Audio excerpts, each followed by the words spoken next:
Hello, and welcome. I am Chilling Tales. And as you get ready for bed, you must know that you are doing amazing and you deserve all the sleep you can get. So as you are winding down, let me know where you are from and what time you are watching this video. Like and subscribe to help the channel if you'd like. Now put your mind at ease and let the story unfold. The phone booth had been dead for years. The glass panes were fogged with the kind of grime that only time applies. Each rectangle, a small gray aquarium for moths and dust. It sat on the corner by the old post office, a relic left standing out of habit, the way a town leaves a statue up when no one remembers who it is. It started ringing on a Tuesday, noon. Everyone heard it. The sound cut through traffic like a thin blade. Not loud, exactly insistent. The first ring stopped the mailman in his tracks.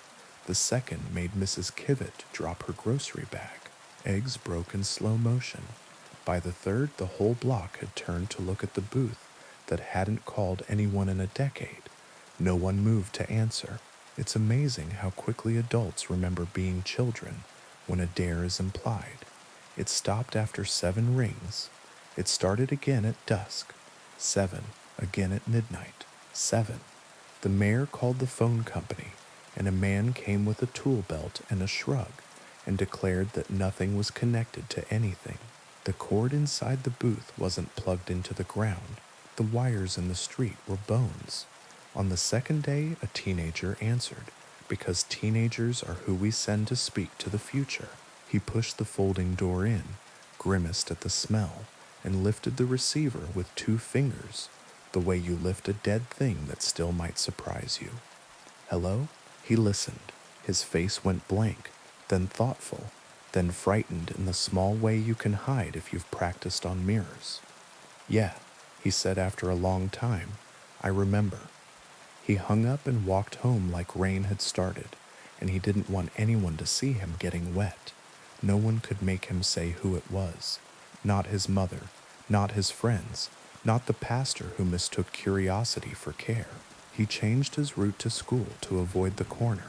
On the third day, the booth rang at 7 minutes past 7 in the morning.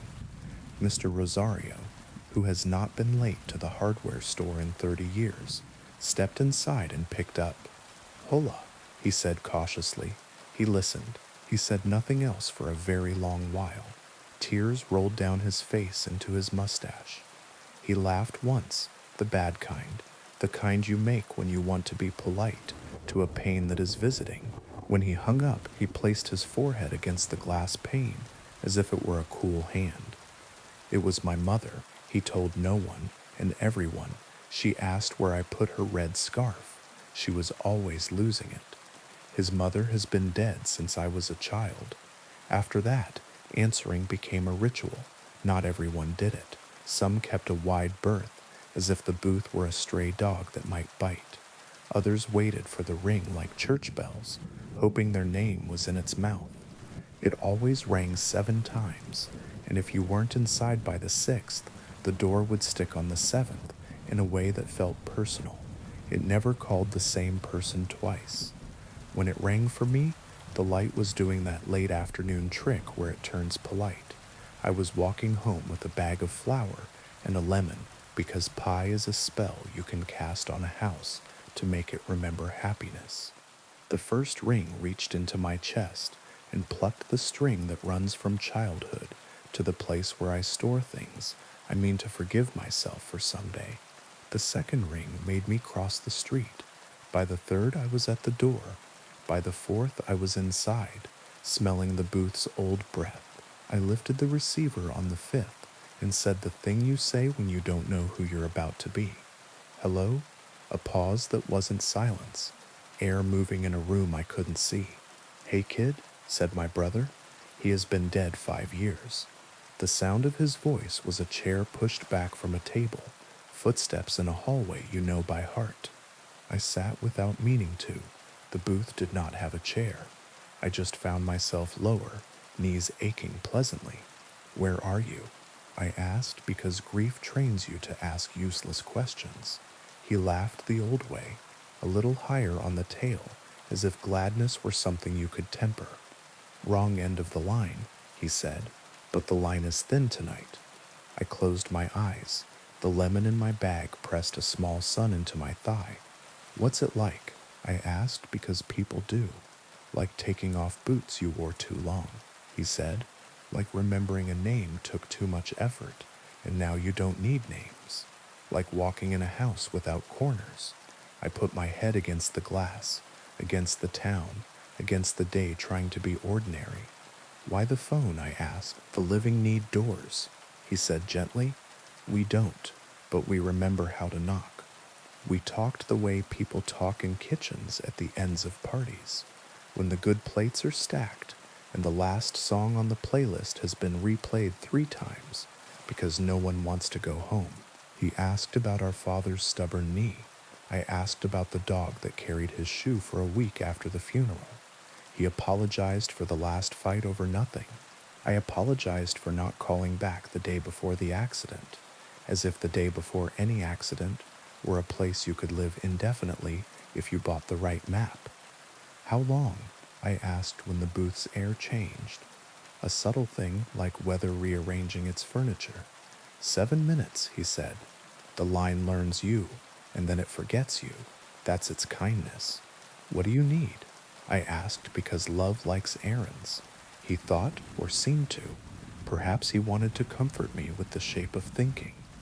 Hide the red scarf, he said, and laughed when I made the confused sound he must have expected. Sorry, not yours. I'm borrowing someone's ending.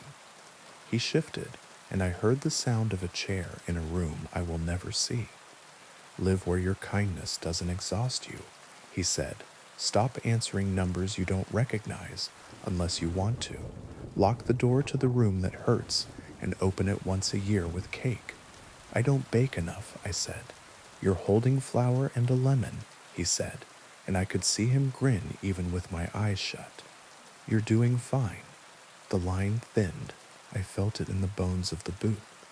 I have to go, he said, and the words didn't wound. They just were. Answer for someone else if you can, he added. Sometimes the number's wrong. The click when he left the line was small and decent. The receiver was heavier when it held no one. I stepped out into a town that looked exactly the same, and wasn't. The mailman waved. The mayor pretended this wasn't happening. A child pressed both hands to the glass and left perfect prints. The booth rang for months. The stories braided themselves through the town's days. A widow spoke to a daughter who had never lived to turn 12. A gambler refused to pick up and then ran 4 blocks on the 7th ring and found the door stuck and wept in a way that made forgiveness feel like a thing the air could do. The pastor answered once and said nothing after, which is how I knew the call was for him and not for his congregation. One night it rang, and no one was near. The sound bounced off the post office, off the closed bakery, off the statue whose name we'd forgotten.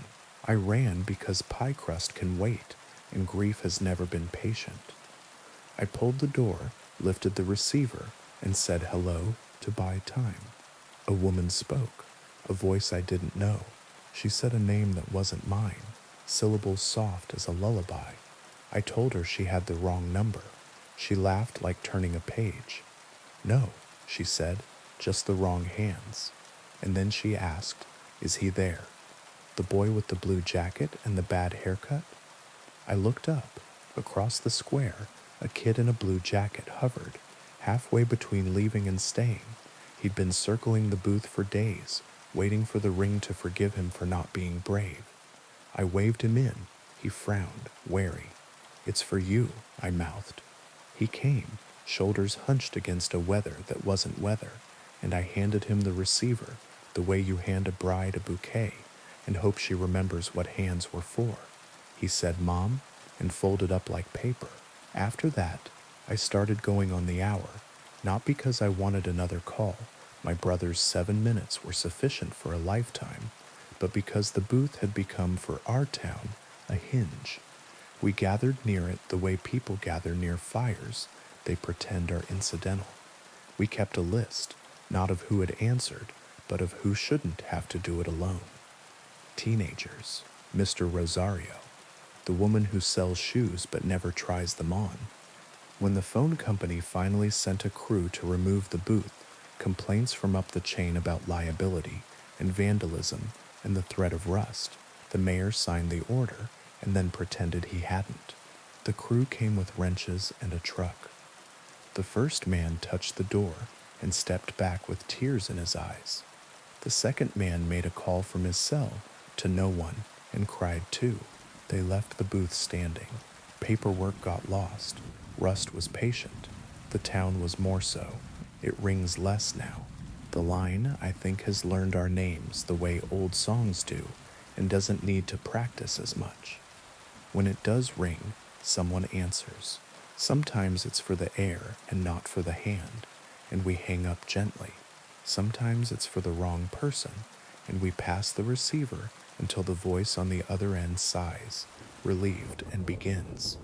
If you hear it, don't be afraid of the glass or the grime or the way your reflection looks like someone you owe. Step inside, close the little door behind you. Say hello like you mean it, because you do. Don't ask too many questions. Let the voice choose the shape of the 7 minutes. When it's time to go, you'll hear it in the line and in your ribs. And when you hang up, go buy flour and a lemon. Bake a pie for the room that hurts. Lock it and visit once a year with cake and a fork. Answer if it rings for someone else and you're the one standing nearest. We keep each other's calls when we can. That, more than anything, is what makes a town. Now, on to the next story. There's a church on the hill with a saint who watches the town sleep. People say she's older than the church and younger than the hill. The hill came with the land, the church came with a donation, and the saint came with a story. They set her in a niche above the side door decades ago. Plaster over wood, paint tempered by a steady hand, a robe the blue of laundry sitting in a basin, a mouth small and determined, and the first thing she did was look like someone you knew. Her glass eyes had a film over them when I was a kid, which made adults talk lower in her shadow. At dusk, she seemed to see more of you. At midnight, if you went close and everyone does once, you could make out what was trapped under the gloss. Tiny irregularities, bubbles like seeds, the old way of making eyes fixed on a single forever gaze. My grandmother kept a key to the sacristy and sometimes brought me along to fill candles on Friday afternoons. It smelled of cold stone, and wax behaved better there. I loved the small hush behind the side door that felt like an apology for the big hush in the knife. One late winter day, the kind of afternoon that looks like it wants to be snow and can't quite, my grandmother kept the door propped while she hauled a box in, and in the exact moment the door was neither open nor shut, I watched the saint blink. Just once, a small correction, like dust had landed and the eye had taken care of it. "Gran," I said. She was counting votives the way saints count promises, seat of the pants and exact. She blinked. "She does, sometimes," my grandmother said, and when I stared, she added gently, "You'll learn not to check on purpose." I tried not to. It's hard for a child not to. Years later, after my grandmother, after time had made the niche need repainting, after the church's roof had forgotten its job and then relearned it, after I had moved away and come back and moved away again and then came back for good, because towns do that to you. The saint's eyes were clearer. The glass had been cleaned by a restorer the parish had splurged for. The bubble glass was gone. New eyes, the kind that shine. It was only practical, Father Marco said when people complained that the new eyes made them nervous. Condensation gets behind the glaze. Mold. You want the Blessed Virgin with mold in her skull? She's not the Virgin, Mrs. Ansell said. She's Saint Dymphna, or Dorothea, or someone from the list we don't read. She knows our business. She doesn't need shine. Shine or not, she kept watch. The town had more cameras than saints now, but the saint saw the right things. She missed the loud fights and caught the quiet ones. She missed the tourist's photo and caught the 3 seconds after, when the tourist turned his phone away and looked at the hill like the hill had said his name. She missed the day we raised money for a new roof and caught the night a woman came to sit on the steps with a bag she did not open for a long time. I started sitting with the saint myself the year my father forgot how doors work. I'd walk him after supper because appetite gets tired before legs do. When your mind misfiles your maps, we'd circle the block, go by the church, nod to the side door, check that the heavy key in my pocket existed, and say neutral things about weather and the dog 2 streets over that barks like a trumpet. He didn't like the knife. The big air made him look for exits he couldn't name. But he liked the side door. The saint was at face level if you stood on the last step. She's your height, he said once, and I, who had never liked being told I was short, found that I didn't mind from him, because the way he said it meant close enough to hear you. On a Wednesday that had nothing specific wrong with it, he pulled his hand from mine and reached toward her the way a man reaches to check if the iron is still hot. The saint didn't blink. That would have been too much like another kind of story. She did something smaller. She turned her head a fraction. The glass caught dusk, then didn't. Careful, I said, but I wasn't talking to him. I just wanted to see what color, he said, hungry for words that day. Are they brown or green? Blue, I said, and then realized I was wrong. No, they're the kind that change. He looked up at her the way a child looks at a shelf and decides to climb. She knows, he said, satisfied, and I wished not for the first time that religion were as simple as the sentences we put in our own mouths. That night I woke at 3:12 and heard, no, felt the shift in the house that says a parent's feet have found an inappropriate route. I checked his room, empty. The front door hadn't been locked because he hated the idea of locked anything. I found him on the church steps with his coat misbuttoned and his breath in the air like a small, honest cloud. The saint's eyes shone. The town lay below, lights like coins thrown into a fountain too full. What did she say? I asked, hushing myself, because asking is good and answering breaks something. She asked if I remembered the tune, he said, then laughed, then touched his head, then said, "It's a walk, isn't it?" It is. We walked home very slowly so the tune would not get ahead of us. After he died, the saint was easier to look at. Grief can make you love statues because they don't change except when they do. I brought candles to the side door and lit one in the little rack where the safe licks at quarters. I said, "For my father," in a voice that did not ask for a miracle. A miracle is a shortcut, and a house like ours needed a road. She looked past me. Of course she did. Saints look at the thing you didn't bring. I began to see other people standing on the steps with the same hungry look. A woman with a split lip, careful, fresh, holding a phone like it might bite. A man who wore a jacket that said another town and eyes that said this one. A kid with a backpack too light for homework, too heavy for running away. People came and told the saint their secrets without saying anything. That's the correct way to do it. When the rumor went around that the saint had been seen weeping at the side door, proper miracle whispered at markets. I shook my head. We are greedy for tears. The story arrived with details, witnesses, tissues waved like surrender flags, and still I said no. If she wept, it would not be public. It would not make anyone's faith bigger than their town. Still, I began to carry a handkerchief folded in my coat pocket, the good linen one, because my grandmother would have done it that way, and if the saint needed a plain square of clean white to choose, I could pretend that was something I could offer. One evening after the early Mass, when the light in the nave remembers how to be gold, Father Marco asked if I could help carry boxes to the sacristy. He is older now, ladders, and he don't rhyme. We stood in that small hush where wax behaves and unwrapped a new set of beeswax pillars the bishop had sent because he felt guilt about something distant and expensive.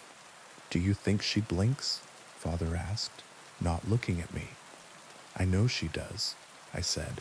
I saw her as a child, and once again when my father was halfway out of the world. He nodded. She's not Dymphna, he said, apropos of nothing except his own wrestling. The diocesan archivist found the original note from the donor. It says St. Lucia. Eyes, I said, feeling slow and chastened.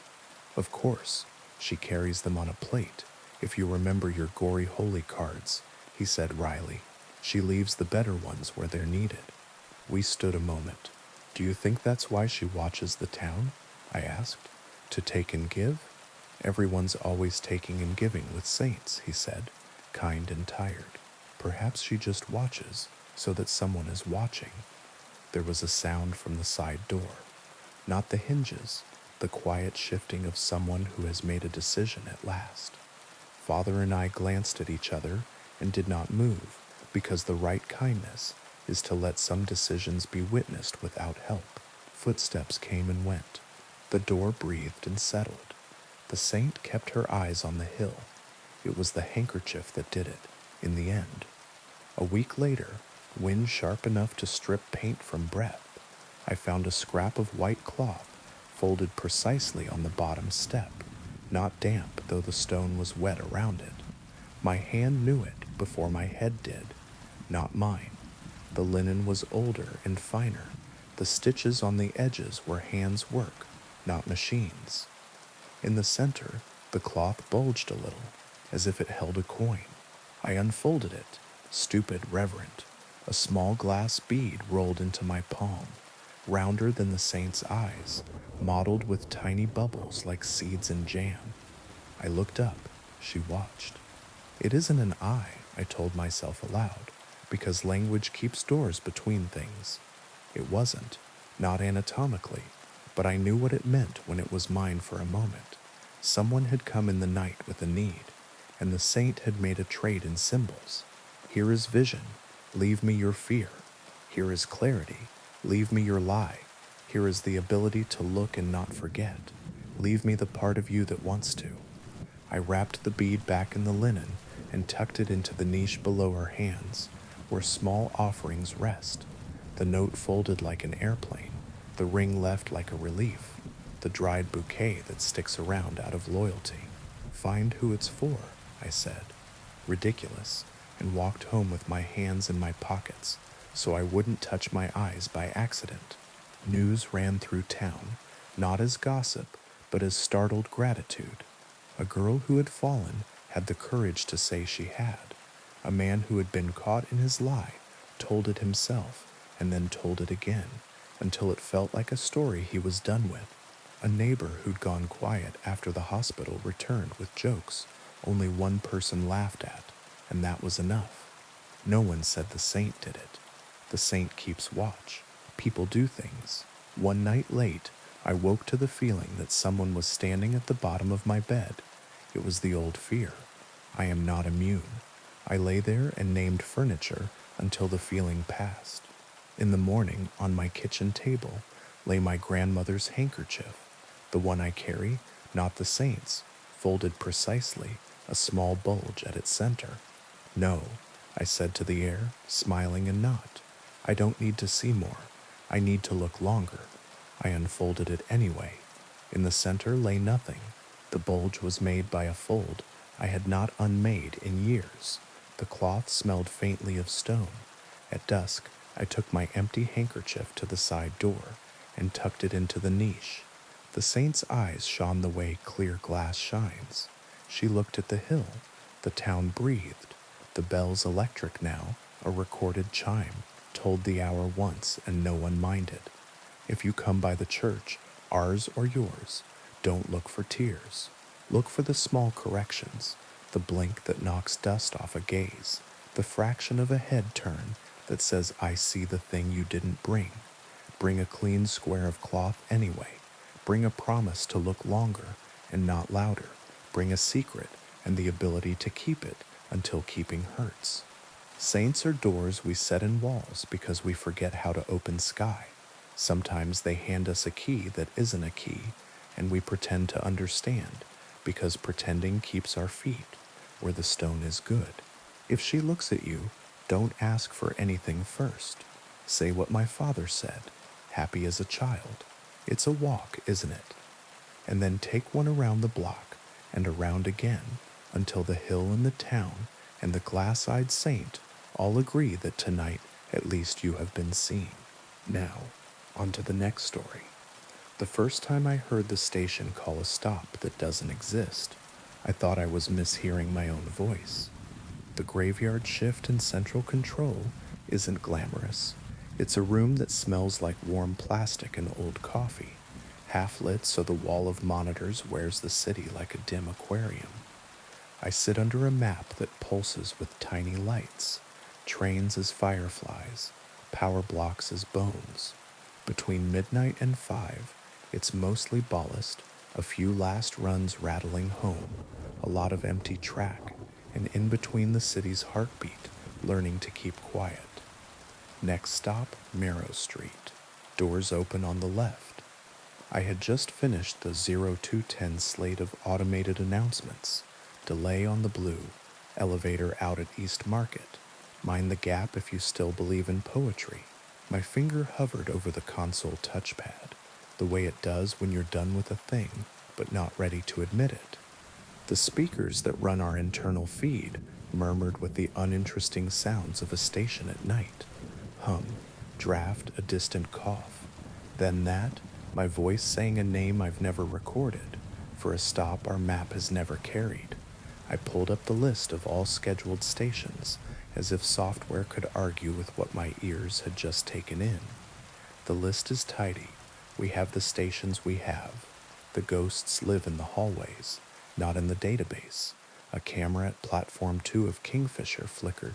The platform was empty, except for a man whose jacket made him look like a plastic bag caught on a fence. He turned toward the lens with the recognition of people who know cameras better than faces. The glass behind him showed his reflection, then something else, then only the tiled black. Next stop, Marrow Street, my voice said again, softer, as if a door had been closed between us. I unmuted the ops line. The dispatcher on duty yawned so hard we both felt it. You hear that? I asked. Hear what? The room's vents answered, because vents always choose the wrong time to grow opinionated. I listened for my phantom again and got only the live feed from a blue line car, a lone pair of shoes on gray vinyl, 2 ad posters pretending to be cheerful, the driver's cab door shut and properly latched. It's nothing, I said, and the dispatcher grunted in the language of people who love nothing. Later, at 3, a maintenance crew keyed up on the radio to say they were clear of the track by the old river tunnel. Someone made a joke about eels, someone else about urban legends. Laughter sounded like wrenches politely clinking. I signed them out of the block and watched the little rectangle on my map change color. Safe again. I noted the time in my log and the steady handwriting I learned after. I practiced being tidy because it gave me a way to survive what I couldn't control. At 3:17, a train icon butted at the edge of the map in a place no train should ever bud. We're not an old city, not in the European sense, but we've dug enough holes to pretend. There are tunnels we don't use. Some got flooded, some got walled off when the new line's curve didn't agree with the old. There are rooms under stations that appear on the original schematics as storage, and whose keys we don't carry anymore. There are tracks laid for promises that budgets never kept. The map in my head is 2 maps overlaid, the official one, with its colors and stops that council members can pronounce into ribbons, and the other, the one I started collecting the year my son disappeared, and no camera could say which door took him. The arriving icon bore a designator the system should never display, K0. We have no K line. Dispatch, I said evenly. What do you have near the old river tunnel? Nothing, he said, brisk now. awake in the way men get when something violates their idea of the world. Why? Glitch, I said. I dragged the cursor over the icon, and it offered me a speed, 11 miles per hour, a length, 6 cars. Power draw, wrong. It was pulling from a string of blocks we no longer fed. The system offered a route as if its feelings mattered. The route ran past 3 stations we don't staff anymore because no one lives on the river flats now, not since the 3rd flood. Past that, it made a sharp left where left is wall, and climbed toward the interlocking that separates green from orange. It did not slow. It flowed like water in a basement.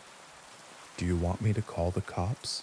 Dispatch asked, and I imagined uniformed officers in a room that smells like our room, staring at a bank of screens and practicing disbelief. "Negative," I said. "Probably a logging error." I zoomed. The icon held steady, like an animal refusing to be shooed. "Technicians can look in the morning. Next stop, Hickory Gate," my voice said on the internal feed, calm as a priest. "Doors open on the right." "We have no Hickory Gate." I switched to the driver to control line. No one called in. The rolling stock cameras showed the same thing over and over. A long night to nowhere. On camera 2, a woman slept with her mouth slightly open, clutching a paper bag that had the shape of dinner. On camera 4, someone had scratched a set of initials into the wall by the second seat from the door, the way teenagers do when they believe in future archaeologists. On camera 6, an ad for a mattress clung stubbornly to a frame that had been meant to hold real plastic, not 3 layers of overlapping tape. "Call the interlocking," dispatch said. "Tell them to go eyes on when the whatever it is reaches it." "Copy," I said. Then, because there are chores that keep terror from finding your throat, I wrote a maintenance ticket for a flickering light at beach. I set the ventilation at Haviland to circulate once an hour, because sometimes the air is the problem people can't name. I ticked time forward a minute with my fingertip and watched the K0 get nearer to a place we control. In the corner of the room, under the map and its polite pulsing, sits a shelf of things lost. Not the big lost and found. That's at Central Station. Open weekdays 10 to 4, guarded by a woman named Nisha, who remembers children by what they loved enough to misplace. This is the other lost. The things night people scoop from platforms and stairwells between trains. Because sometimes objects scare the daylight crew, and sometimes the daylight crew scares the objects. A cracked pair of glasses. A scarf that smells like wet wool, even when it's dry. A child's shoe with a Velcro strap that never quite learned to stick. A plastic ring. A toy phone. I pick things up. That's how my right hand stays busy when the left is counting minutes. The toy phone weighs almost nothing. It's meant for a toddler.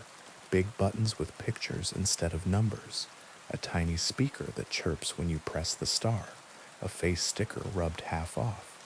It has no battery compartment. It has never had one. Press the star and it chirps anyway.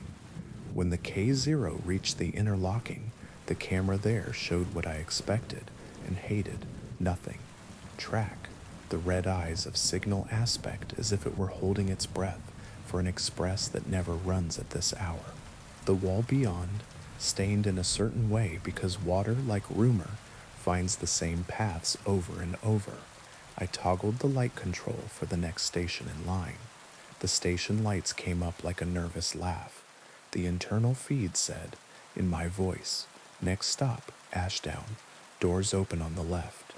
Ashdown is on the map, but no train had asked permission to enter it. I pulled up the power monitor and watched the draw dip and surge like a heartbeat that doesn't understand itself. Interlocking control. A new voice crackled into my ear. "This is not funny." "Agreed," I said. "Do you have any eyes inbound?" "A camera," she said. "And Vic, who doesn't get paid enough to believe in ghosts." Dead air. Then, more softly, "It's on the board but not on the rails. Can you put it in my hands?" I knew what she meant. Sometimes the software uses old expectations to keep itself from crashing. Sometimes you can shepherd it better if you give it a place to land. I can clear the block if no movement detected. That's not what I asked, she said. I know, I said. Next stop, Marrow Street. My voice said, too calm to be true. Doors open on the left. I have a son. Had. Have. The grammar depends on the hour. He was 4 when he loved trains the way other boys love fire trucks. He pressed his palms to the windows at Central and named colors like spells. He would not sit on my lap if the bench had gum underneath, because he liked beginnings more than middles. On a Tuesday in March, the kind with rain that has forgotten what temperature is, he and his mother rode into the museum and back. On the way back, between stops, a door light tripped, and the driver held at a station not on their route. The records say that. The driver opened, closed, no incident. The cameras show nothing but a small boy's handprint, where glass is colder than air. When the train rolled into our station after, he wasn't on it anymore. We had his name on the news for 3 weeks. People messaged me with sympathy after it became clear that your name makes good paper for a month and bad paper for the rest of your life. My ex-wife moved to a city with fewer tunnels. I stayed here and learned how the map hums when it's trying to solve a problem it can't admit exists. Where would you like to receive it, I asked. The center pocket, interlocking control said, behind the school construction. If it exists, it'll hate that. Copy, I said, and told the map the lie it wanted. This is a train. I am clearing its way. The K0 took the path politely, like a man who tips badly but holds a door. Next stop, Hickory Gate, my voice said again. It made my teeth hurt. Doors open on the right. Dispatch breathed in my ear. You're not? No. I said I'm not. Then who? I don't know, I said, and let the unknown sit between us like a sleeping dog you refuse to step over. We're receiving 202. 202 shows your train clocking into a block. It didn't. The software does this when it can't tell you something directly, because it would break its own rules to do it. It flags, instead, the fact that time did not pass the way it thinks it should, which is the bravest thing a machine can do. Do you want me to kill power? Dispatch asked, and I imagined the city above me sighing as the neon goes thin. Hold, I said. If this was a malfunction, power cycling might bury it. If it wasn't, power cycling might invite it closer. There is a tone to these things, a little respect you learn to give stories that outlive the men who made them. On the Ashdown platform, the camera caught a blur at the far stair, a woman's coat maybe, the edge of a face, a bare knee, pale as a truth. She stopped when the station lights came up, turned as if she had been caught in her own kitchen at night. She held something small, the way a person carries a sandwich, or a kitten, or a phone. She was older than the last time I saw her. She is older than me now, in the pictures on the mantel. I closed my eyes and opened them again, because you are allowed that much magic in a room with a map. Next stop, Marrow Street. Doors open on the left. The K0 icon reached the pocket we had offered it. It paused. The camera showed only the pocket track's oil slick shine, as if someone had set a mirror face down. A breath caught in my throat in a way that did not respect my job. In the glass in front of me, the toy phone on the shelf lit, a star on plastic white, a glow with no battery to blame. I pressed it without meaning to. The chirp it made is for toddlers, a sound that exists in a world before uncertainty. The intercom fizzed, not the internal feed. The system-wide, the voice you use when you need to tell the whole city something at once and expect it to obey. I had not keyed it. Doors opening, said my voice. On the Ashdown camera, every door on a train that wasn't there folded back. Passengers don't fall for magic the way movies tell you they do. They hedge. They test with a toe, a breath, a turned shoulder. A kid with a skateboard touched the air where a door would be if there were a train. A woman pulled her purse closer to her chest. turned away, and then turned back, as if fear's hand on her shoulder had become rude. Someone laughed. Someone else said God without meaning anything ecclesiastical by it. On camera 3 in the Blue Line train I had been watching earlier, the sleeping woman stirred. She lifted her head, blinked, cursed a soft local curse. The ad for the mattress promised less insomnia if you settled your debt to foam. The child's faces on the ad looked like they were asleep, so they could sell to mothers. Doors closing, my voice said, kind as surgery. On the Ashdown platform, a small boy, 4, 5, ran between his mother's knees, the way my son used to when he wanted to turn a no into a yes, trusting entirely the hallway a body can make. He ran into the light and did not hit anything and vanished in the specific way you want to believe. No child can. His mother screamed, not a movie scream, the sound a person makes when the train leaves, with the part of you it never had permission to take. I stood. The chair rolled backward and banged the shelf. The toy phone slid and fell and didn't hit the ground. It hung in the air for an extra full second, like it was waiting for a hand to catch it from the other side. Then it dropped, light as a candy wrapper. Kill power, I said, and dispatch swore. Power cycling a system in motion takes a checklist longer than the time you spend on it. He threw 3 breakers anyway.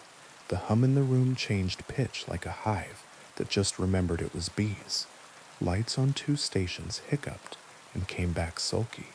My board went dark, then warm.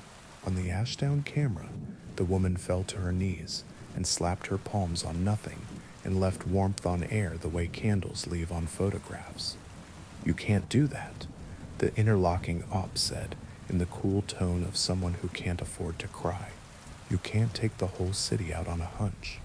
It's not a hunch, I said, and the toy phone in my hand pressed the star by itself and chirped like a heart monitor. The K0 icon vanished. The software offered a balloon of text. Ghost train cleared, then swallowed it politely, as if to apologize for its joke. The monitors returned to their aquarium, empty tracks, the occasional janitor, a rat practicing stairs. Dispatch muttered about reports and reprimands, and he would cover for me, and please don't ever ask him to do that again. In the Ashdown feed, the woman's hands lifted from the perfect air and left 2 ghostly prints fading on nothing. She turned her head toward the camera. Her mouth shaped a name I know very well. The morning managers arrived at 6, smelling of clean shirts and the kind of sleep you earn by not knowing what night is like. I filled out 3 incident reports with words that made sense, then signed them with a hand that had not had a place to rest in hours. Someone brought donuts. Someone charted the power dip against a maintenance window and shrugged. The city above us stretched, checked its phone, and pretended to have dreamed nothing. At 9, after the commute, the woman from Ashdown came into central control. Not many people even know where we are. They pass under our rooms every day and never think about who pushes the announcements and turns the air and sends steel where steel must go. She had a face I had seen younger.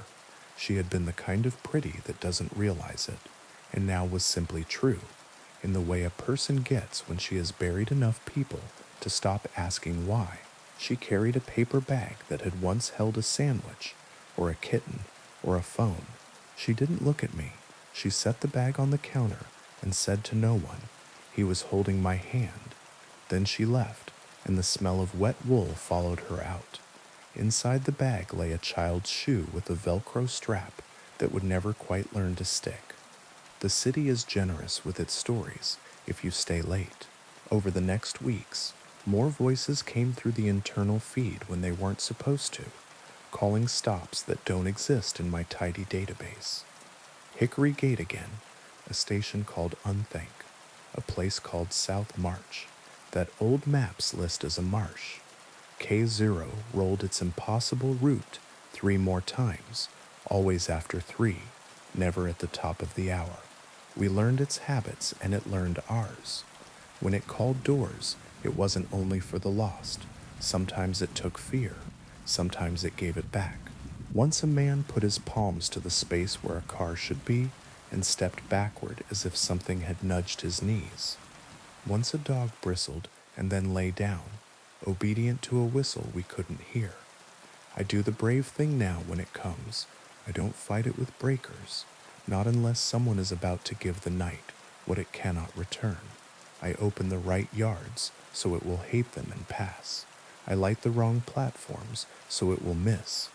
I speak into my own microphone and fill the city with useless inventory, a clock that's 3 minutes slow, the names of bridges that don't exist anymore, smells the fans can't explain, so there is less room for the other voice to coil itself into the day.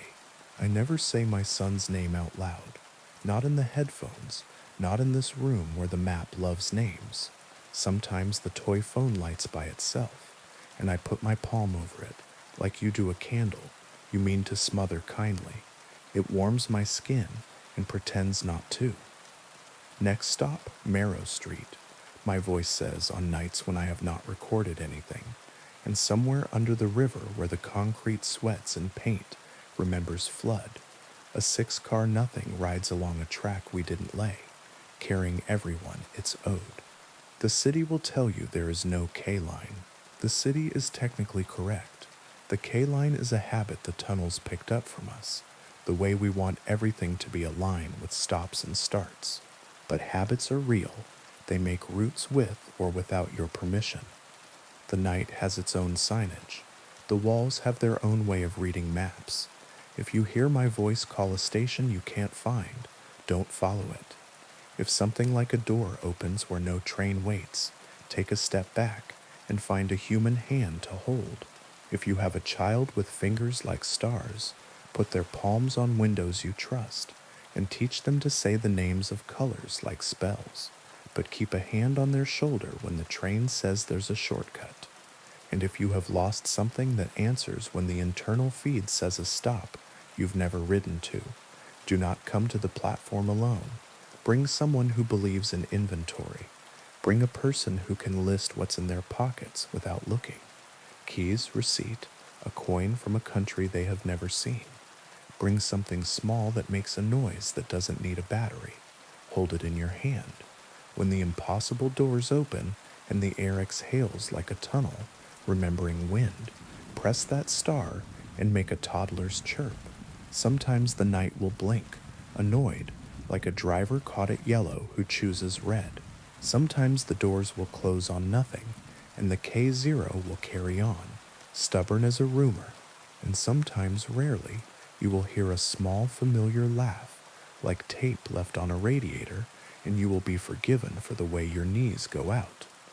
On my shelf under the polite pulsing map sits a paper bag and a shoe with a Velcro strap. Next to it, the toy phone, its face sticker half rubbed away by someone's thumb. When the lights in the room choose to go thin and the tunnels gather their own breath, I put my hand on the phone and feel the heat that plastic can hold if you let it, and I say into the mic, for everyone and no one, doors closing. The room waits. The city holds its map like a promise it's not sure it can keep. And somewhere below, in the pocket behind the construction that made us safe, steel rolls where steel shouldn't, and a small voice I know counts stops I've never learned, certain that if he gets to the right one I'll be there, standing in a light that doesn't exist, offering my hand through air that remembers both of us. Now, on to the next story. The last time the moon showed its face in our valley, I was 12 and didn't know what it meant to count your breaths. Back then, the mountain wore a winter cap of cloud, and the town street lamps painted a respectable circle on the cobbles, and if a dog barked after midnight, the sound ran along fences like a rumor, then faded. The moon came up silver and whole, and the old men stopped their cards and the old women stopped their knitting, and everyone looked up as if something had entered the room without knocking. It was a good harvest year. It was before the flood, before the mill burned, before we learned to measure nights by what didn't happen. After that, we didn't see the moon again. Not once. Not for 19 years. We spoke around it the way a family talks around a bad father. Weather forecasts said overcast. So many times it became the shape of a week. The nightly news showed satellites and low pressure systems, like children lifting a bedsheet to prove there is nothing under it. People who moved here learned quickly not to mention the sky.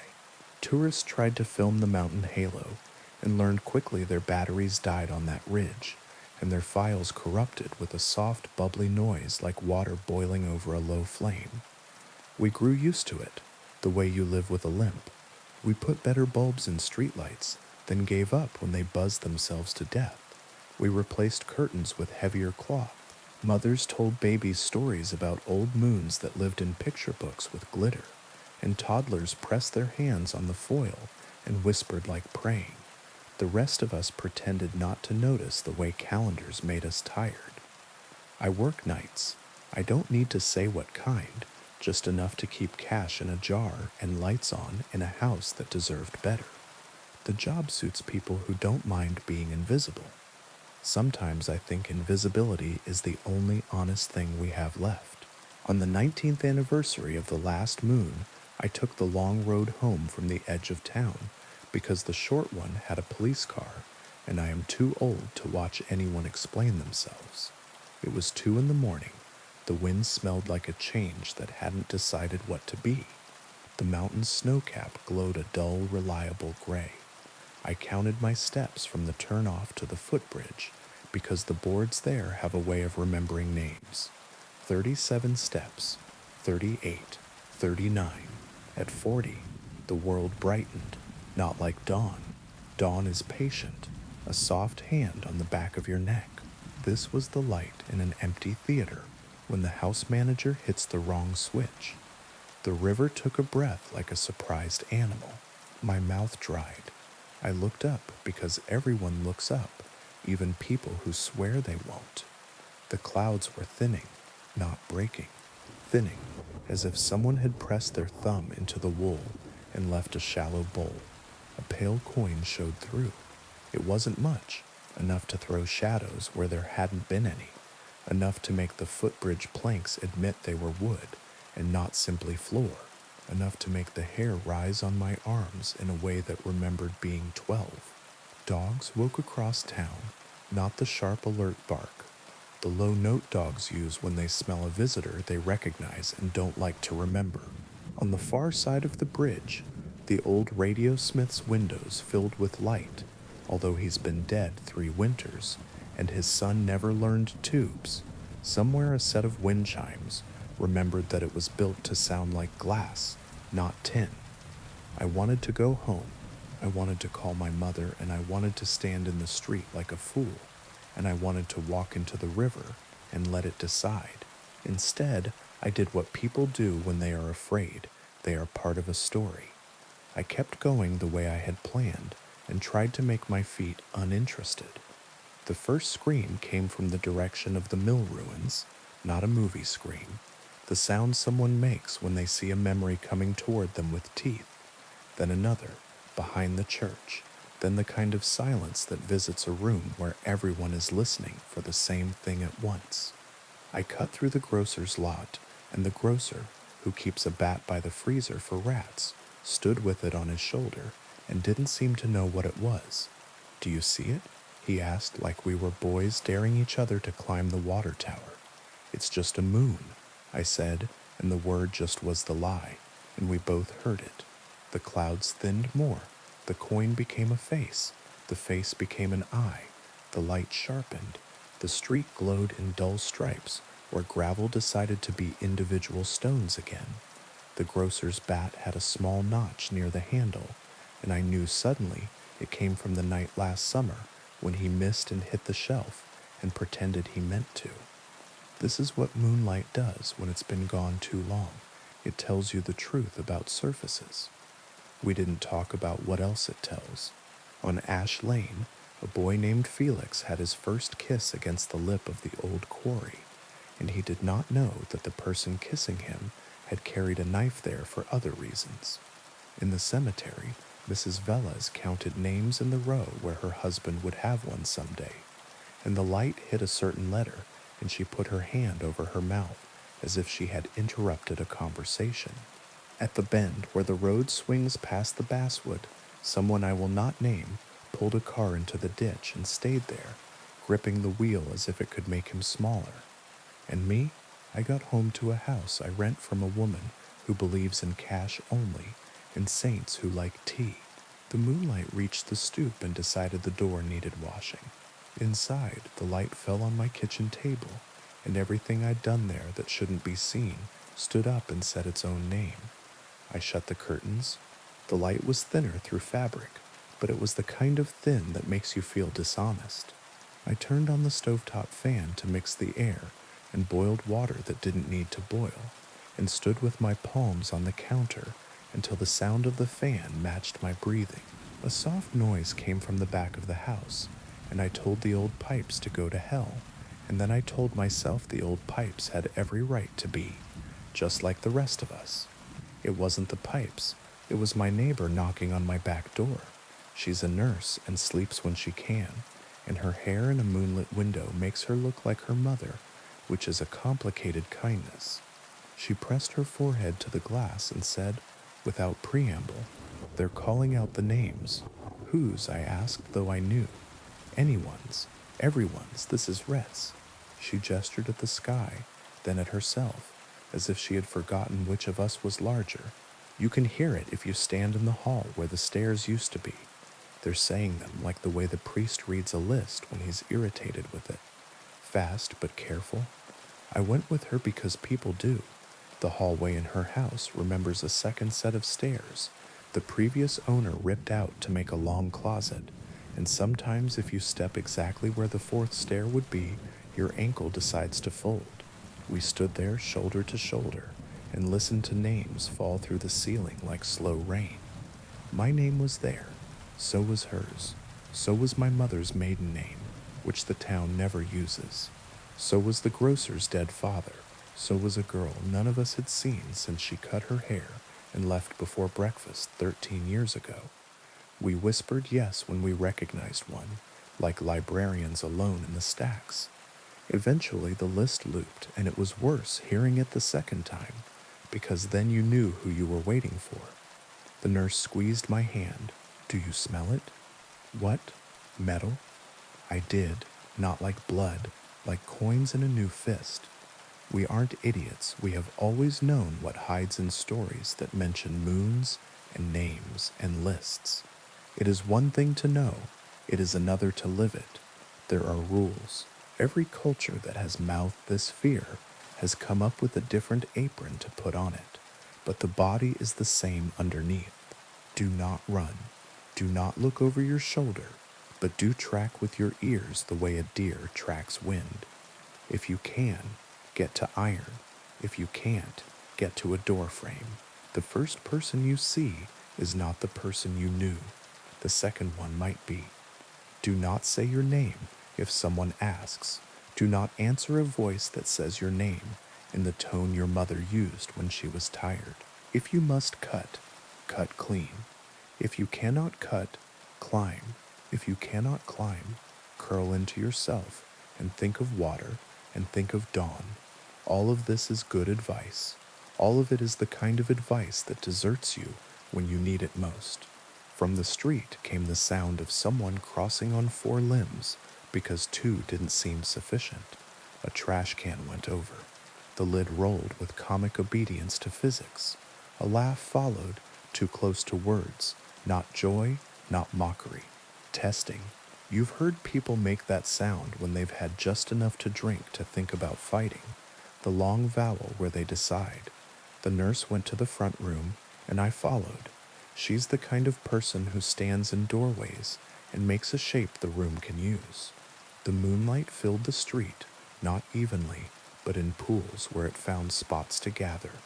In one of those pools, Mr. Kozak from the barber shop crouched with both hands on the ground as if the earth were a new instrument. His ears were wrong. He had never been a beautiful man. The moon was not interested in making him one. His eyes had a distance in them that could be confused for thought if you wanted to be kind. His breath was a careful machine. He smelled the air as if it contained instructions. I whispered his name because I am that kind of fool. He turned his head slowly toward the window and did not see us at first because the moon caught itself in the glass and told lies. Then he saw me.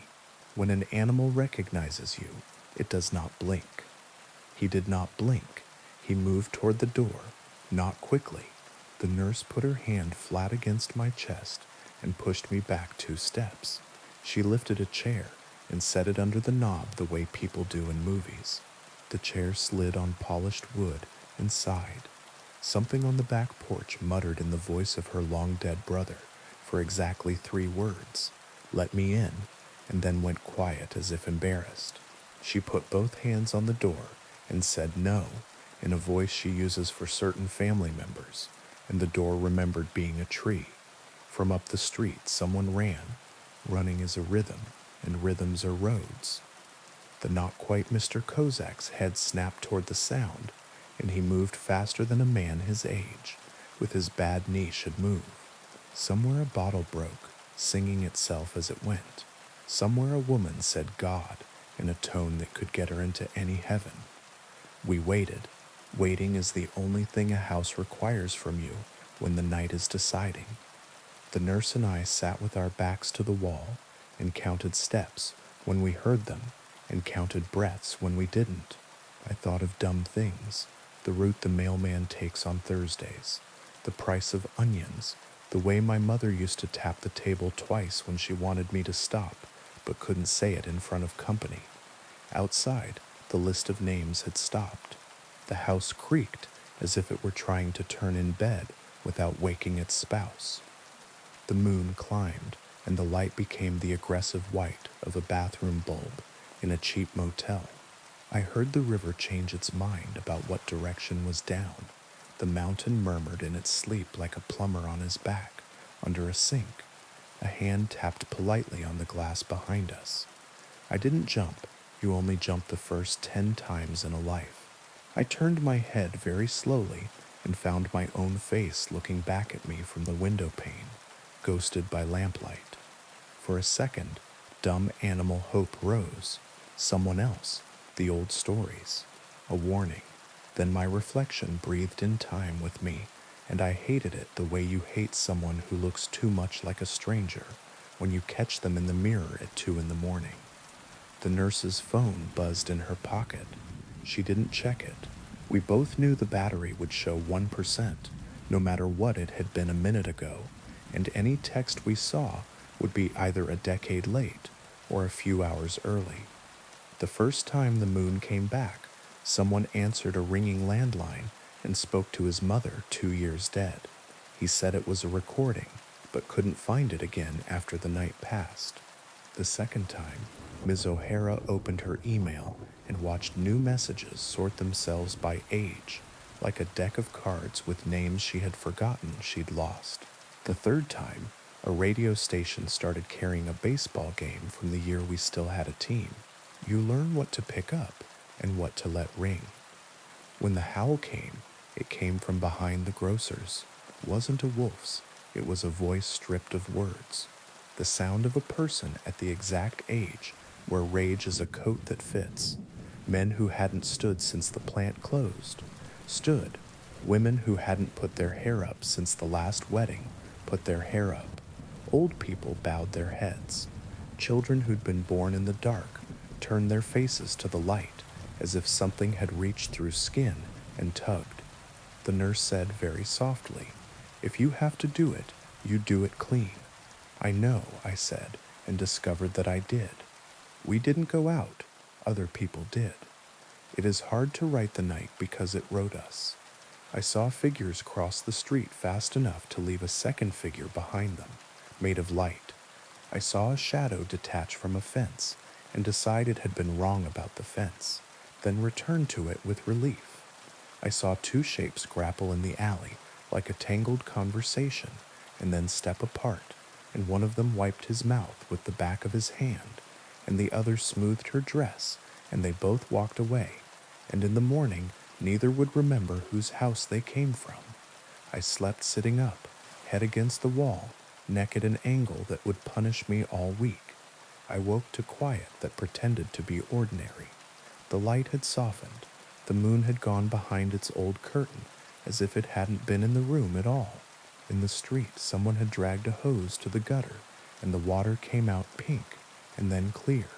The nurse made coffee stronger than it needed to be because she likes to test her heart. We went out together, and the town did the thing towns do after disasters. We decided what the story was going to be. The grocer boarded a door that had lost interest in hinges. Mr. Kozak swept his stoop and did not, for the rest of his life, touch his ears in public. The parish ladies collected the names of those who hadn't come home and wrote them on index cards and stacked them with rubber bands in a drawer no one else uses. I walked down to the bridge with a bucket and threw water over the places where footprints looked more like paws than feet, and told myself I was trying to keep the smell down.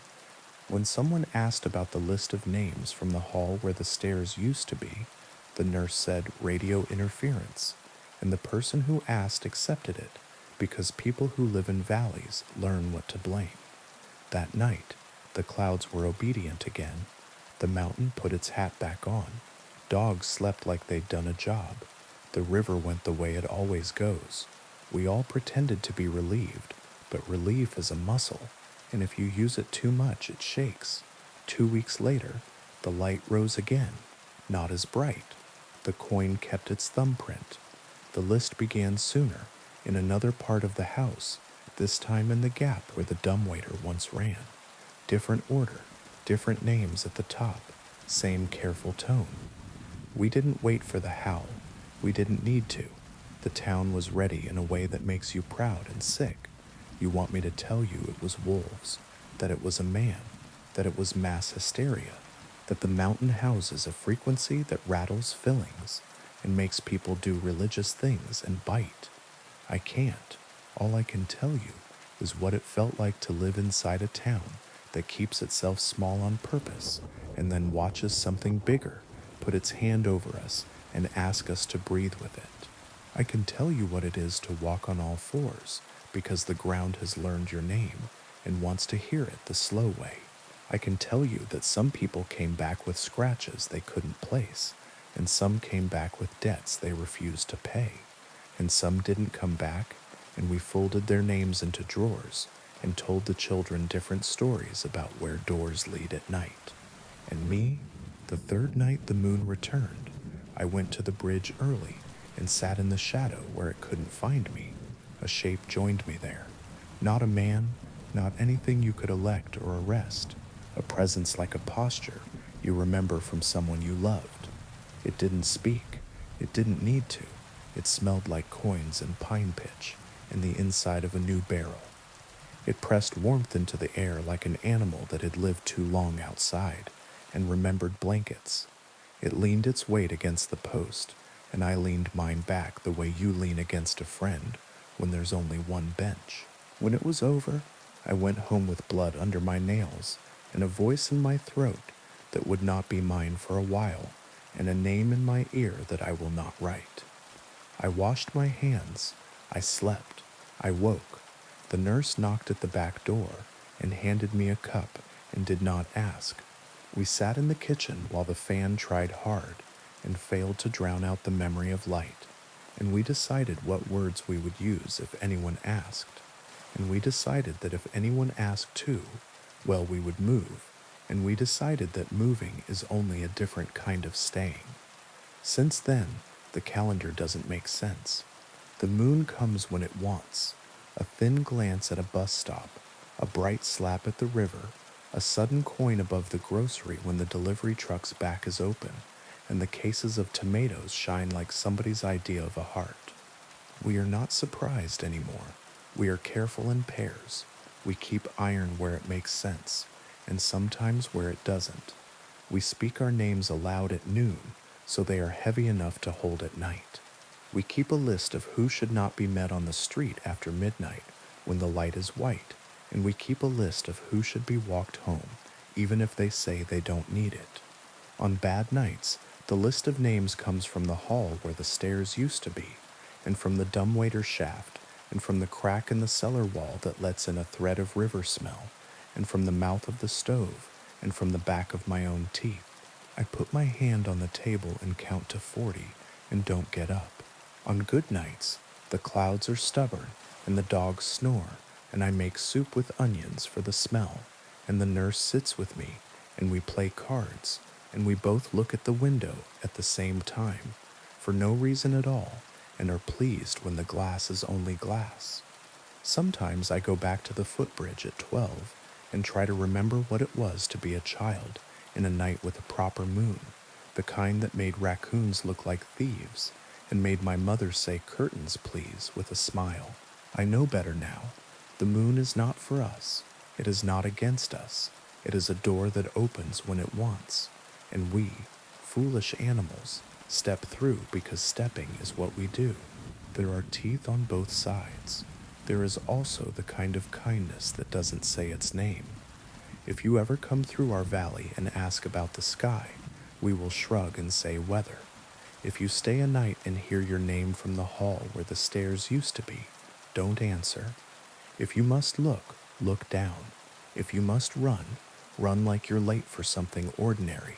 Milk, bread, the first 10 minutes of a movie, and if the light finds you and puts its hand on the back of your neck and says breathe, do it. Breathe. Count to 40. Put your palm on a table and tell it you are here and you plan to stay.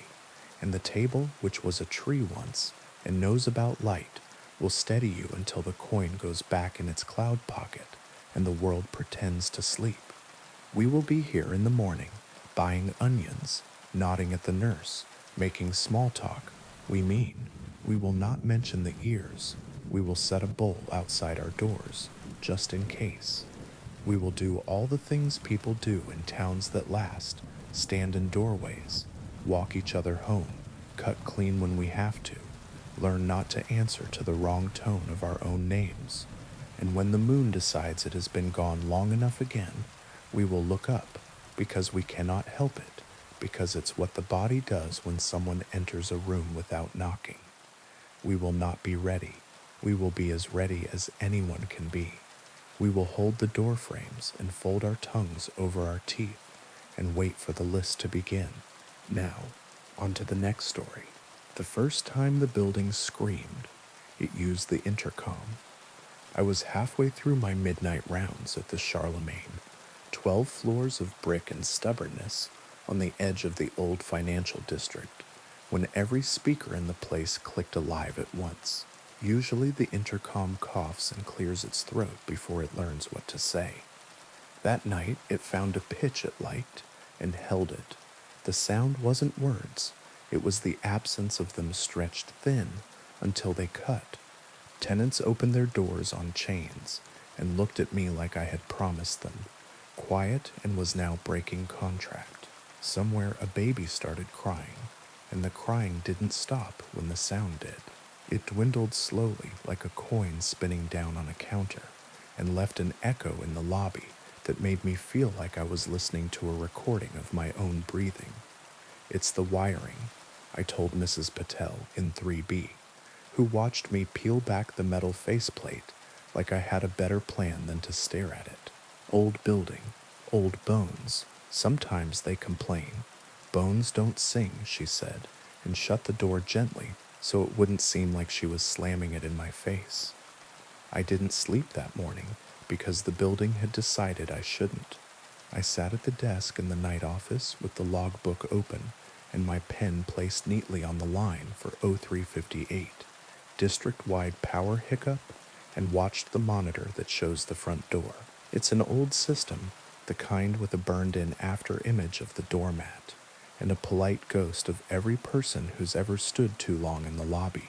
When sunlight finally came and colored the marble, the monitor flickered once, and the after image of a woman in an old-fashioned coat straightened and walked away as if she'd been waiting all night and was late for an appointment I couldn't keep. Everyone has an opinion about the Charlemagne's age. The finance people say 1923 because that's when the money arrived. The romantics say 1899 because the cornies mean something to them.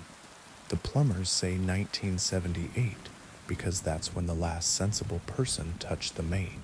For the tenants, it has always been here.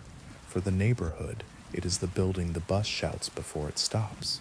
For me, it was supposed to be a winter job that turned into 7 years of listening for the noises a structure makes when it wants to be a person and can't. There's a story that the Charlemagne used to be a hotel for brokers and their mistresses.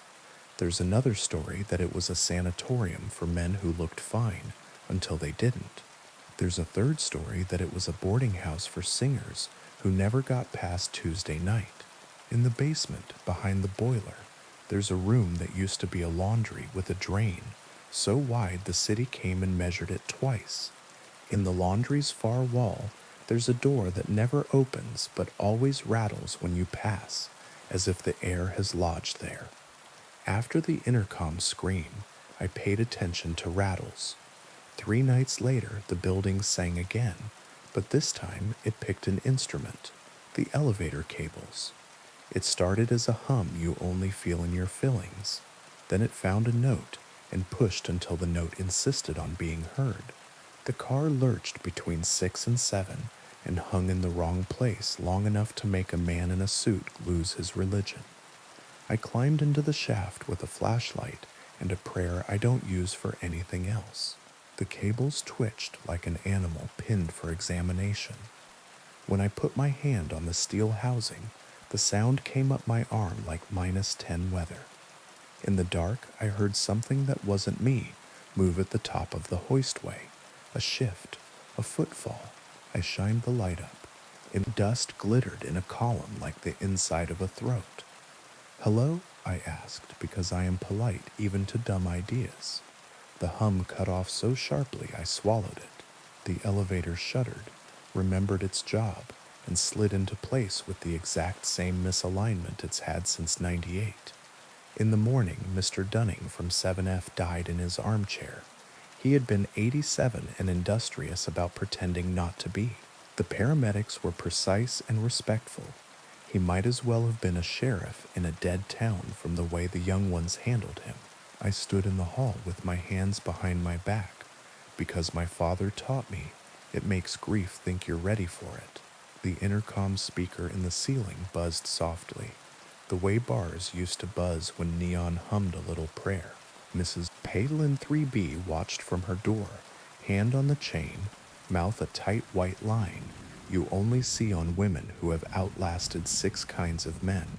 When they wheeled him out, the intercom clicked alive and said very clearly, "Mr. Dunning, arriving." It wasn't my voice. It wasn't human. It was the building's idea of a word, and it picked the wrong one. I called a vendor about the intercom. He said they could put me on a list. I asked about the elevator sheaves. He told me that if I didn't want to replace the whole system, I should learn to sing. I left 2 messages for the management company and got 1 polite return call that said, "We hear you," which is what a body says to a tumor when it's busy. That night, at 2, the building woke me again. Not the speakers, the pipes. There's a particular moan old copper makes when it cools. There's another the risers make when the top floors shower at once, and the water has to choose. This wasn't that. This was every elbow and union and sag in the whole system, inhaling at once. Then the building exhaled a sound so low, I had to put my ear to the radiator to know it wasn't my heart. Mia in 12E called the desk. She is the type of person who uses my name when she's asking for something and nothing when she's done. "The apartment is crying," she said without preamble. "Steam heat does that," I said, sitting up. "The couch springs have learned my shape too well.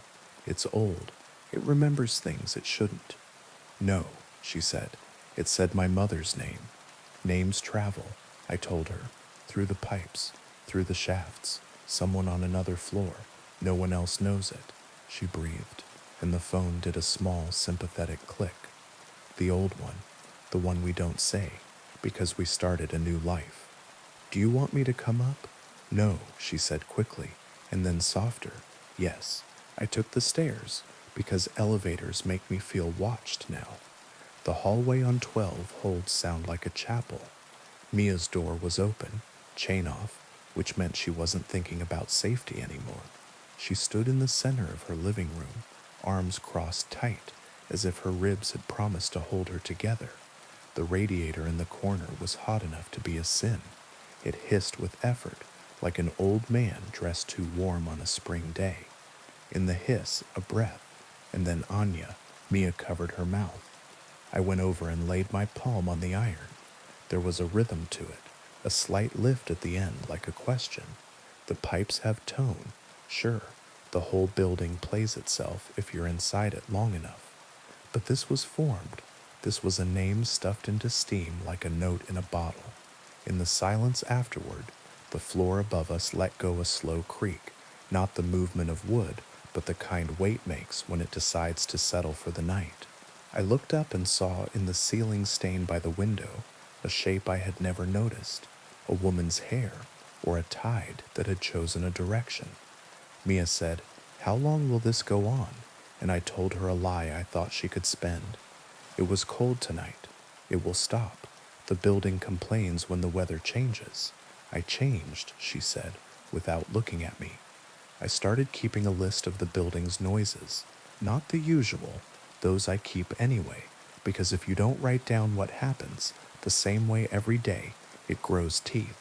The list had a column for time, one for location, one for what the sound sounded like before I told myself it was pipes. Intercom scream, 0358, building wide. Cable hum, 0112, elevator hoistway. Radiator whisper, 02912E. Anya. I didn't add Mr. Dunning's death because you should not let buildings make your lists for you. The Charlemagne didn't care whether I wrote it down. It had its own list. 2 days after the pipes spoke Mia's old name, something woke me again. Noises learn you. If you listen too hard, then they use themselves on you. The lobby camera showed the front door easing open without hands. Wind does that. There's a trick to old doors where the pressure and the hinge play a game, and the wideness of the hall invites.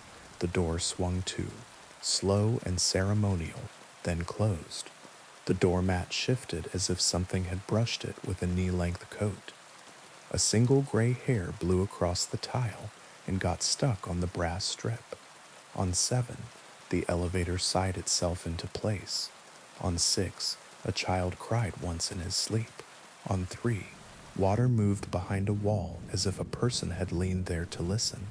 On 9, the phone in the hall outside 9A, God knows why we still keep a hall phone on 9, rang once and kept the idea of ringing long after the sound died. At 4:14, the intercom popped twice and said perfectly clearly, "Don't answer the door." My hand was already on the knob to go check the lobby. I let go of it the way you let go of a stove when you realize it's on. I stood in the night office and listened to empty air, willing it to have nothing else to say. Across the hall, the bulletin board with outages and please break down your boxes and notice of annual lint trap clean had a new sheet pinned under a push pin with a bent head, a rectangle of paper cut from lined notebook, the edges ragged in the way a person's teeth rag a piece when they are trying to rip and keep it straight. On it, in a hand I didn't recognize, she calls before. I took it down and held it under the desk lamp, like a cop in a movie I don't believe in. The ink had bled in 2 spots, tears or careless. In the bottom right corner, tiny and careful, 12E. I went upstairs. Mia's door was closed, chain on. I knocked once with the softness of someone who knows doors and their limits. She didn't answer. Through the wood, I heard the slow turn of someone's foot on the floorboards, and then the deliberate nothing people make when they decide to pretend they aren't home. The city has a notion of itself in the small hours. It's not the one the tourism board prints. It's the shape of light on a cracked tile. It's the sound of a bus kneeling for a person who changes their mind. It's the man in the vestibule across the street who always reads the sports page first, even if the headline is about a war. The Charlemagne learned that shape and started wearing it. The list grew. 013. Stairwell B. Third floor landing. Whispers between banister and wall. Tell her. Then noise from the pipe. 0158. Intercom selective. 6F only. Baby monitor static. No baby in building in 6. 0247. Basement. Laundry drain. Echo of wind where no wind should be. Rattle of the sealed door. 30 seconds later. 0322 7F. Vacant. Radio station from nowhere. The old big band hour cut mid-chorus. 0359 building wide. Pressure drop. Lungs of the building breath in. Intercom coughs but does not speak. I asked the daytime super to listen to the recordings. Old concrete, he said. It holds the old station broadcasts. We did this in '04 when the Riverlight building started singing Patsy Cline into the water heater. Don't get poetic. I called my mother because mothers are the saints of dumb calls. Have you ever heard of a banshee? I asked, not because I believe in the old country we never lived in, but because naming is a tool, except not one that wails outside a cottage door, one that uses what's available. Every building, my mother said, pragmatically, has a widow. That's the person who knows where the sound comes from. Find her and bring her a chair. What if the widow isn't a person? I asked. She still needs a chair, my mother said, and hung up to make soup for people who refused to ask. I carried a chair to the basement and set it near the drain, far enough that it wouldn't get wet if the old steam traps spit, close enough that the rattling door could see it if seeing happened in the dark. I sat. I told the room the names of tools the way I say them to apprentices. Here is a strap wrench. Here is a length of pipe. Here is the hammer you do not call a hammer because words make habits and habits make slips. After a long time, the rattle softened, and someone I couldn't see took a breath that made the dust lift off the chair as if a hand had brushed it. Mrs. Dunning, I said, because the building had started using the names of our dead, and I wanted to offer back a name that made sense. You don't have to stay. The drain sighed and resumed being a circle cut in concrete. The third week, Mia left 12E. She didn't tell me. People don't. When they fear I'll talk them out of it or into it. The moving truck showed, and I stood by the door holding the pad to keep it from slamming, because the door slams when it thinks you're making a mistake. She came down last with a duffel and the notebook paper sign that said "Esh-E calls" before folded into a small, dense square. She didn't look at me. I didn't make her. The elevator insisted on stopping 2 inches low. She stepped over it without swearing, which told me how tired she was. 2 nights later, 12E phoned the desk. I answered, not thinking. The line carried wind from far away, the specific sound of a stairwell when no one is in it, a breath. My name, spoken like a person practicing what a mouth could do. Arriving, the intercom said behind me. Who is this? I asked, which is the wrong question when calling has already chosen you. The line clicked and left the idea of being open. In 12E, the hallway light flickered twice. Slow, a shadow passed across the door like a person deciding not to knock. At 0302, someone pounded on 10A hard enough to clock the jam. I got there sweating and half-booted, keys in my hand as if they were more than shaped metal. Mr. Tone cracked the door and looked at me like it had done him a private wrong. Who? I asked. A woman with hair all the way down, he said, pantomiming with a hand to his scalp. She did not ask to be let in. She told me to open. What did she tell you? She told me, he said carefully, that she had come to tell me a thing I already knew. He looked over his shoulder into the dark. I did not let her. On the monitor for the front door, long hair blurred across the glass. The doormat lifted and settled. The door swung, then settled again. The elevator hardware on the roof made one emphatic clank like a cymbal. The call sheet in my pocket had Mr. Fromun's name, circled from the afternoon, when he told me he had an appointment Tuesday. Oncology, joking voice, eyes like someone reading a recipe, and not for cookies. I wrote in the log, because writing is a way to stay polite when you're talking to death. 0302, knock 10A. Did not open. That morning, Mr. Who's sister rang the bell and walked in like a person who belongs. She had on new shoes, and the kind of coat people keep for a wedding or a final appointment. She took the elevator without asking and came down an hour later with a small bag and a face arranged carefully into an expression she wouldn't have liked to be caught with in public. She nodded at me the way you nod at the hungry, grateful, apologizing, and left. The Charlemagne kept its throat clear for 2 days. I took the opportunity to do normal work, changed 2 boiler gaskets, one without swearing, freed a stuck sash in 8C, wrote a note to the management company suggesting winter paint would be useful in spring, swept salt from the lobby so the marble wouldn't forget itself. I almost believed in ordinary. On the 3rd night, the building started using the phone. No one was at the desk with me at 2 a.m. because no one is, and the list of the building's noises had grown quiet enough that my hand started to look like my father's again instead of something I had borrowed. The phone on the wall rang once. It's the line people use when they want me right now. I picked up my pen first because old habits say that when a thing rings, you'll need to write down the name of a man who wants something you can't give. I answered.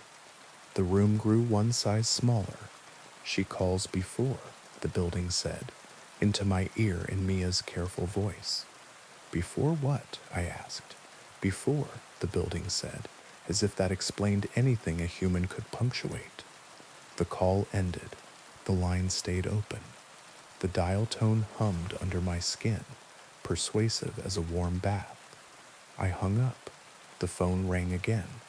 Mrs. Patel stood in her doorway across the lobby and stared at me like a person who has decided that if you looked at a dog long enough, it would admit a trick. I smiled with half my mouth and lifted the receiver again, because I don't know how not to. A whisper, "Don't answer the door." The line clicked dead. When you have lived inside a building long enough that you know which handrail hums and which handrail sighs, you start not believing in coincidences. I took the stairs to 9 because 9 keeps secrets. The hall phone there, Polaroid yellow, its cord coiled in the exact amount of mess the day is willing to stand, rested on its shelf like a pet. Its receiver was just barely off the hook, as if someone had set it down so gently.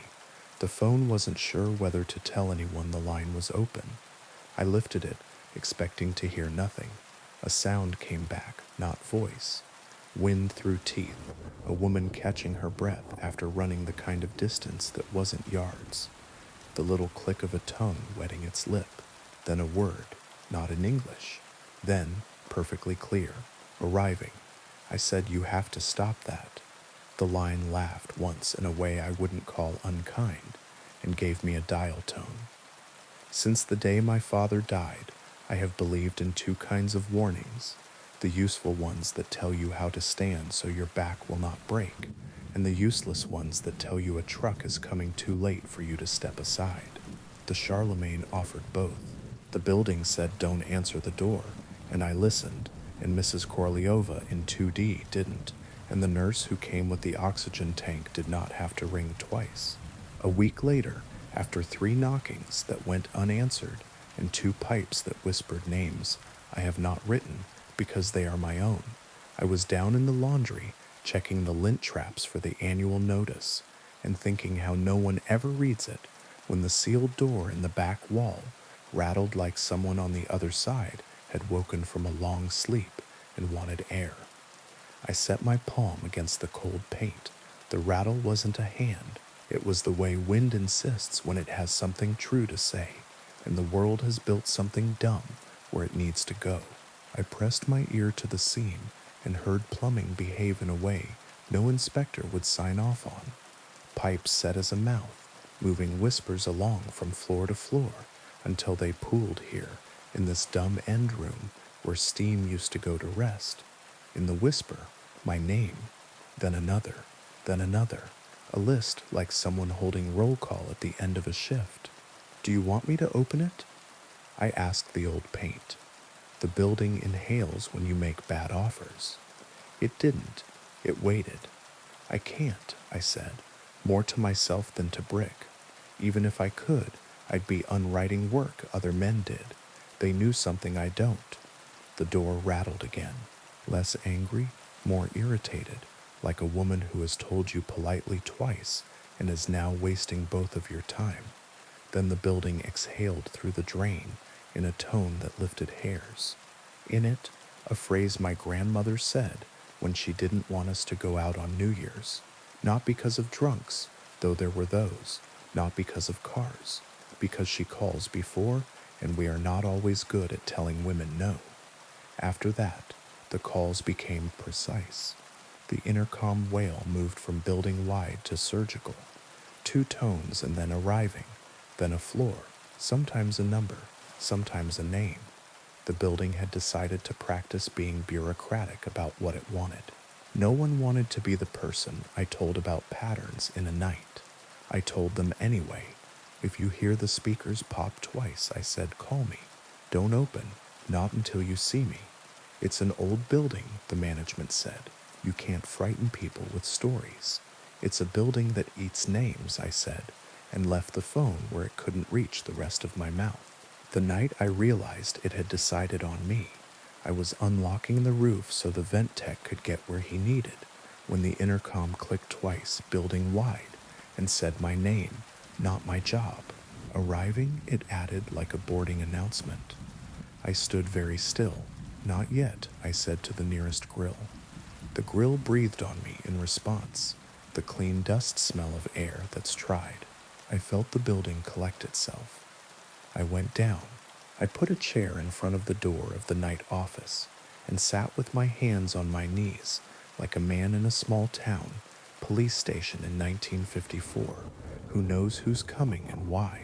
I removed the intercom fuse and set it on the desk so the building would know I was serious, then set the fuse back where it belonged because promises are tools you don't use unless you can hold them all the way. At 03:59, the intercom did not speak. At 04:03, someone knocked on the glass of the front door, polite like a widow. I did not answer. The door swung open an inch and closed again, because hinges have habits too. The mat lifted, settled, lifted. On the monitor, the burn-in of every person who has stood too long in the lobby grew brighter for a second, like a long exposure photograph trying to collect itself. A woman in a coat that knew we used to have fur turned her head and faced the camera. Her mouth moved. I could not hear her. I lifted the receiver of the front desk phone. No dial tone. I set it down, and the phone rang. I picked up and heard the sound of the stairwell on 9. Then don't answer the door. I know, I said, to the building, to the stairwell, to my father, who taught me that if a man knocks at 3 in the morning, he is selling either Jesus or violence, and on the right street those are the same thing. I waited. At 04:14, the intercom in 12E crackled.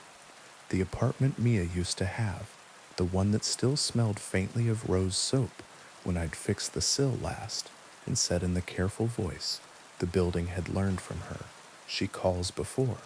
The pipes breathed in, out. The drain in the basement sighed. The elevator twitched and stayed where I had told it to. The knock on the front door came again, the polite kind, again, again. On the 4th knock, it lost patience, and the frame answered with a deep, low thud that made me think of trees that forget which direction is up. I stayed in the chair. The building stayed. At 04:25, the knock stopped. The doors to the mailboxes rattled in sequence like someone running their hand along a xylophone. A woman's hair crossed the lobby once, twice again, and then nothing. The phone breathed. The intercom slept. I waited until 05 to stand, because the shape of 4:30 belongs to the dead, and I didn't want to make a habit of violating their hour. When I did, the lobby smelled very faintly of rain, though nothing wet had come in from outside. The brass strip at the door had a single gray hair caught in it, and when I pinched it free, it crumbled like ash. At 6, the building did something I had never seen it do. It let morning in. The glass went the real color of dawn, cigarette paper, then tea. The marble remembered how to act expensive. The monitor lost some of its ghosts and showed only the doormat and the day. Mrs. Patel came down with a bag she refused help with, because refusing help has kept her alive a long time. She looked at me, and for the first time since intercom scream night, smiled with her whole face. "What did you do?" she asked. "Sat." I said, "Good." She said, "Men get up to make a mess. The Charlemagne has not stopped calling since. It doesn't call every night, and it doesn't always ask for anyone we know. Sometimes it says a name that belongs to a person no one remembers, until someone in 4C says she had that teacher in 2nd grade who wore her hair high and said the names of birds in a way no man could stand. Sometimes it says a floor, and we all wait, and nothing happens, and you'd be a fool to think that's the good kind. Sometimes it whispers into the pipes in the stairwells and the hall phone on 9, and sometimes it offers no warning, and an apartment gets very quiet, and a person sits down, and the city grows one grief heavier and one voice louder when it asks for quiet. But it doesn't come in when we don't open. If you rent at the Charlemagne, I will tell you the rules the day you sign, because property managers print rules that matter to insurance, and I print rules that matter to staying. If the intercom pops twice, call me. If it says a name, don't repeat it. Names carry better when you lend them breath. If something knocks softly, look through the peephole, but don't look out the lens. Look at the frame. The frame will tell you if there's weight on the other side. If you hear a woman's hair move across the door, and it sounds exactly like your mother's when she shook rain out of it in the kitchen, make tea and wait for it to stop. If the elevator hums, take the stairs. If the hall phone rings on 9, let it. I will answer. I have the kind of ear the building prefers. I don't always like that, but I'm here. If you need to leave, leave quickly and take nothing that teaches the building your weight. If you have to stay, bring a chair. Sit somewhere the building can see you. Be patient. Fill a room with the names of tools and soups and street corners until the night remembers how ordinary it can be when it tries. If you must cry, cry at 5. 4:30 belongs to other business. We hung a small brass plate by the front door last week. The board approved it after arguing about fonts. It doesn't say Charlemagne or no bicycles in lobby, or even built 1923, like the finance men crave. It says, "Don't answer the door," and then, beneath, in smaller letters, a lawyer will pretend are a joke. She calls before. Most nights the plate is just a plate. Some nights, if you look at the lobby camera, when the intercom sleeps and the drains take their own kind of breath, you'll see the burn-in of a woman in a coat. Read the plate carefully, as if she's decided to be polite about it, and step back into the glass. Then the doormat will lift and settle, and the marble will warm under the idea of morning, and we'll begin again with laundry and packages, and boilers, and a hand-run vacuum, because machines wake ghosts, and someone somewhere in the neighborhood will tell a story about a banshee with an old voice. They're wrong about the voice, but they're not wrong about the telling. Now, on to the next story. They called it the Gray Hollow Beast, though no one would admit to being the first to say it out loud. It lived, they said, where the ridge folded in on itself, and the wind forgot its route down in the bottom of the creek bed, where water pooled black and pines grew in a ring, like parishioners refusing to sit. If you stood at the edge of the trees at dusk, you could smell it, not rot exactly, but the thick iron sweetness that comes from a butcher block, wiped clean, but never clean enough. If you camped there, you woke with your boots moved 6 inches closer to the river and a paw print pressed into the mud where your face had been. Hunters sometimes came back with a story about a buck torn in a way no cat or coyote could manage. Teenagers came back with matching scars on their shoulders they said were from brambles. Some people didn't come back at all. It was a story I'd grown up with and a story I'd outgrown.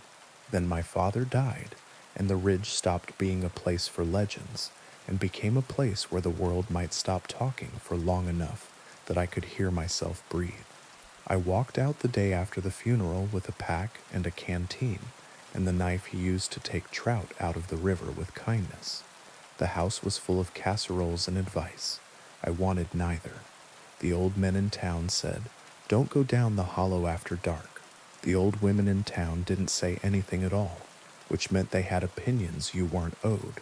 My ex sent a text with a prayer hands emoji she would never use in person. I turned the phone off and stuck it at the bottom of my bag so its blank face wouldn't catch my eye and ask for promises. Past the last mailbox, the road turned to gravel, then to two ruts with grass in the middle. Pines leaned in like eavesdroppers. The hollow took sound the way quilts take heat. By the time the sun slipped behind the ridge and the cicadas started their idiot chorus, it felt like I was standing inside someone else's breath. I wasn't planning to sleep there.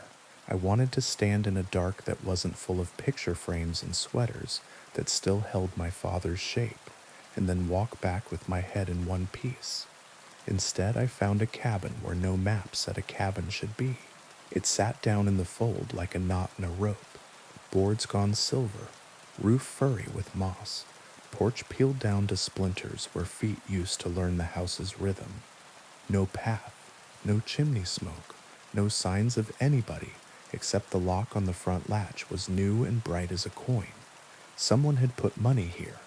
That was the first thing that scared me. The second was the symbol carved deep into the door, a circle made of short slash lines, jagged as if a child had tried to draw a sun from a memory that hurt. When I touched it with the tips of 2 fingers, it felt warmer than the wood around it, as if the day had sunk into it and decided to stay. The hollow went quiet between one heartbeat and the next. The cricket song cut off mid-word. The breeze that had been sorting needles through branches forgot to move. Even the creek behind me made a listening shape. I put the flat of my hand against the door and felt something like a hum, not electrical, not mechanical.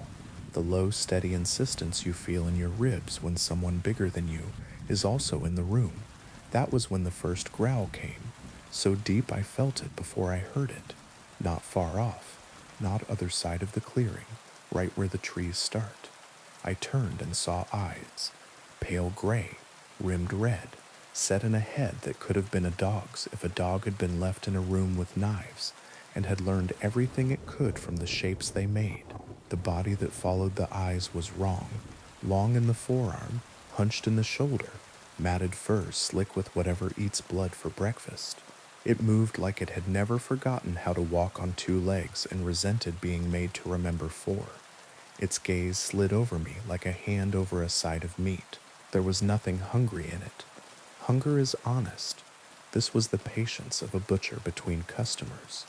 It came at me so fast my brain didn't have time to choose. My hand did. I yanked the latch. The door gave. I fell backward, slammed it behind me, and heard claws sketch the wood with the scream of enamel on plate. Inside smelled like iron filings and wet fur.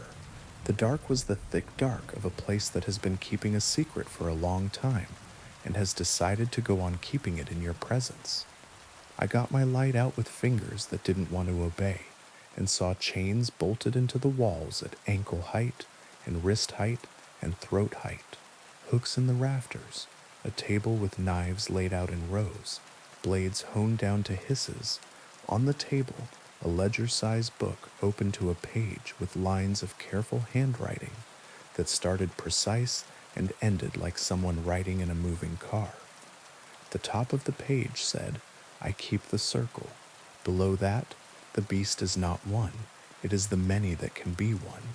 It wears whoever meets its eyes too long. It speaks in voices that know what you love. It can be held by iron and intention, but not forever. If I fail, it takes me. If you are reading this, I have failed, or I am outside and busy failing. Lock the door. Do not answer if it uses a voice you know. Choose a knife that knows more than you. Sit in a corner where you can see both windows and pretend that makes you safe. I read it twice because the door shuddered twice, and the mind does what it can when it can't do anything useful. A claw found the latch through the gap where I'd not got it home, and rattled it like a man who refuses to admit he should go away. The wood groaned. The carved circle in the door seemed to warm under my palm. Then the scraping stopped. Silence went on long enough to start doing harm, and then a voice came through the wood. "Son, open up. It's me." My father's voice, with the last 3 months of cigarettes it had held, and the last 3 weeks of morphine it had pretended not to want. He'd been in the ground exactly a day. I'd probably still had dirt under my fingernails. "Please," he said, "you don't have to be afraid. It's a stupid old story. It's only me." I swallowed. I made my mouth into a straight line and tucked it in. I looked down at the page. Someone had underlined "Do not answer" and scrawled beneath it, "Even if you're polite." "You always were a hard one," the voice said in a different tone, amused, as if it had remembered a joke it could use later. Then it laughed. The laugh was what happens when you put two incompatible substances in a pan and stir hard foam and black and things that never belong together. I sat in the corner with a knife that had white scarring along its spine and a grip worn down by a hand that had been holding more than wood, and I did what the book told me to do. I did nothing for as long as I could. The thing outside circled the cabin until the sky paled. Its claws ticked on wood and dragged on stone. Its breathing proved the size of its lungs. Sometimes it wept like a drunk on a porch. Sometimes it said my name, the way my ex says it when she's telling a story about me that has a punchline. Sometimes nothing at all, which was the worst, because you can't hold yourself rigid against a laugh or a name indefinitely. You fail somewhere. You fall asleep in a corner and wake with your head listing against a wall and the knife still in your hand. When the gray behind the trees turned into real morning, it went quiet with the satisfaction of a worker putting his tools down. I waited. I counted to the number that used to get me as a child, from here to the end of the block, back when I believed in bargains made with telephone poles and cracks. I got up when the light through the dirty windows went from soured milk to polite. I opened the door with the knife held stupidly, because knives don't make a difference when a story has decided to be true. No tracks, no fur snagged on a splinter, no claw marks in the porch except the ones on the door. Those the night had deepened and neatened, little slashes that had been scratches now becoming part of that carved circle, their angles righted, their lengths matched, like a kid who can't stand an unfinished drawing. I should have left then. If I'd been the person I had been a year ago, I would have walked out of the hollow using the same steps I'd used to get in. Grief makes you forget what you know. The hollow makes you learn what you wish you didn't. I took 2 hours in daylight to try every direction. North, the ridge gave itself up to bracken and tiny white mushrooms, and loops back to the clearing. South, the creek got wider, and then narrower, and then the same, and then the same again. East ended in a stand of young pines with identical scars at exactly the same height, as if something had paced them once and decided to count. West was a rabbit path that stayed a rabbit path and got bored of being one and dumped me into the hollow again, where the cabin waited like a laundry basket you'd been pretending not to see. The book had another page. It looked like someone had come back from doing something that let their wrists return to their hands and had sat while the adrenaline decided if it would leave. Iron restrains, salt confuses, chalk remembers, but only if you choose to stay inside. Do not chase. Do not try to cut anything that wears a familiar mouth. gateways in this place do not open to roads, they open to repetitions. The beast runs the spiral the way water runs the sink. Survive 3 nights, and the circle closes. It will go on. You may leave. If you survive, you will not leave unchanged. Keep your eyes, keep your voice. If they call your name after, do not answer unless you can count your breaths while you do it. My father had taught me to count my breaths in other rooms, emergency rooms, courtrooms, living rooms where he was going to say something that would go wrong and needed me to keep my face soft. The words in the book felt exactly like the thing he would have said, except written by a person who had been fighting a wolf with a history degree. I took inventory. The cabin had a pump in the corner that brought up water like a throat brings up the last of a bad dream. A cupboard with 3 tins that had labels bleached down to nouns: beans, salt, matches, a nail keg with nails different enough to tell you a man had picked them up from more than one place. No bed, a single chair, the corner where I could see both windows. The second night the beast arrived before the light finished failing. Its shadow went past the window in a way that made the dirt on the glass stand up, as if dust could hum.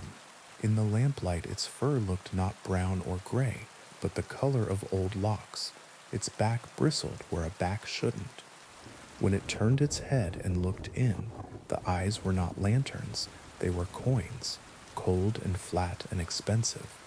It spoke in my voice, not through the door, inside my ear, as if there had always been a tunnel from the hollow back to the place behind my eyes. You don't have to make this hard, I told myself, using me on me the way you use a tool instead of a fist. Let it in. Wear me. Stop trying so hard to be the only thing keeping something in place. Teeth help. I pressed my palms to the table and felt the grain as if it were a relief map of a country that had survived both kinds of war, guns and old grudges. The knives on the table vibrated, not from any wind. My reflection in the dark window grinned when I didn't. I had nothing to fight with except choosing to sit, so I chose to sit. The beast tried new tones. It tried my ex, soft, saying the thing you want people to say when you've lost someone and they are tired of saying sorry. It tried Tamsin, laughing like a friend. It tried my boss, angry. It tried the old woman who ran the bait shop and had never said 3 words to me. The circle on the door warmed under my hand. Somewhere outside, something small startled and ran in a shape that a fox would have liked to follow. Toward morning it went quiet. I slept the way people do in chairs when they're keeping vigil. 2 minutes, a minute. The space between breaths you can hold if you're not trying to impress anyone. The 3rd day I stayed inside. The book said you could go out and the trees would bring you back. It didn't say you couldn't leave yourself in little pieces along the way like breadcrumbs and come back emptier each time. I ate beans cold and drank pump water that tasted like pennies and iron and counted to numbers I hadn't used since catechism. The 3rd night it howled. The first 2 nights it had been gracelessly hungry. This time it announced. The sound went up the ridge and came back wrong, as if the hollow were a bell with a crack in it.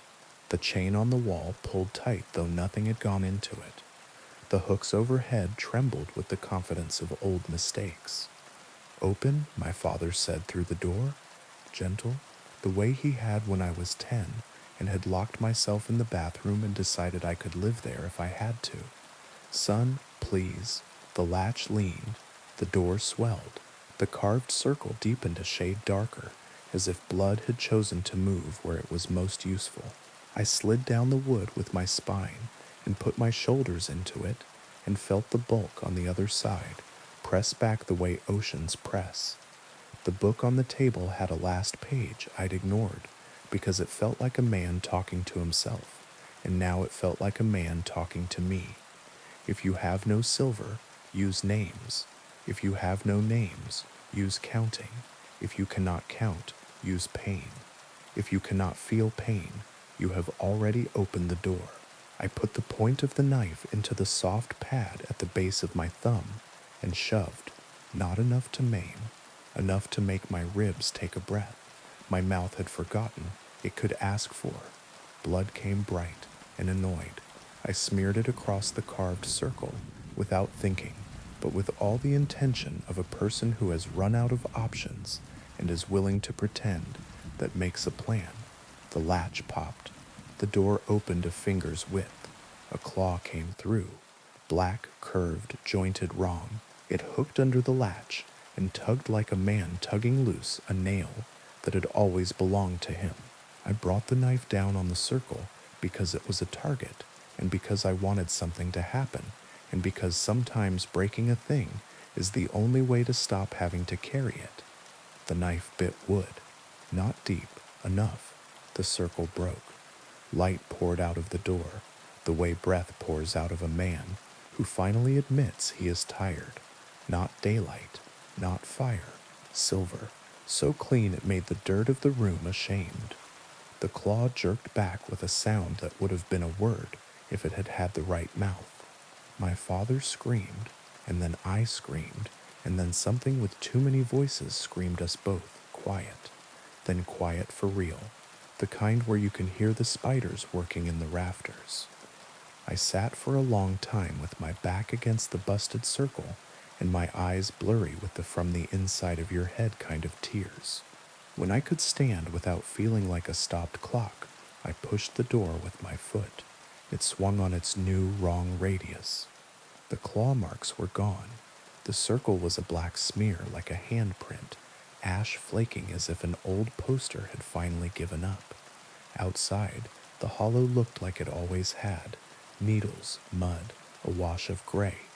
The air moved again. A bird insulted me from a branch. The creek remembered it had appointments downstream. When I stepped off the porch, the ground didn't try to persuade me to change my mind. The trail out wasn't a trail so much as the opposite of being lost.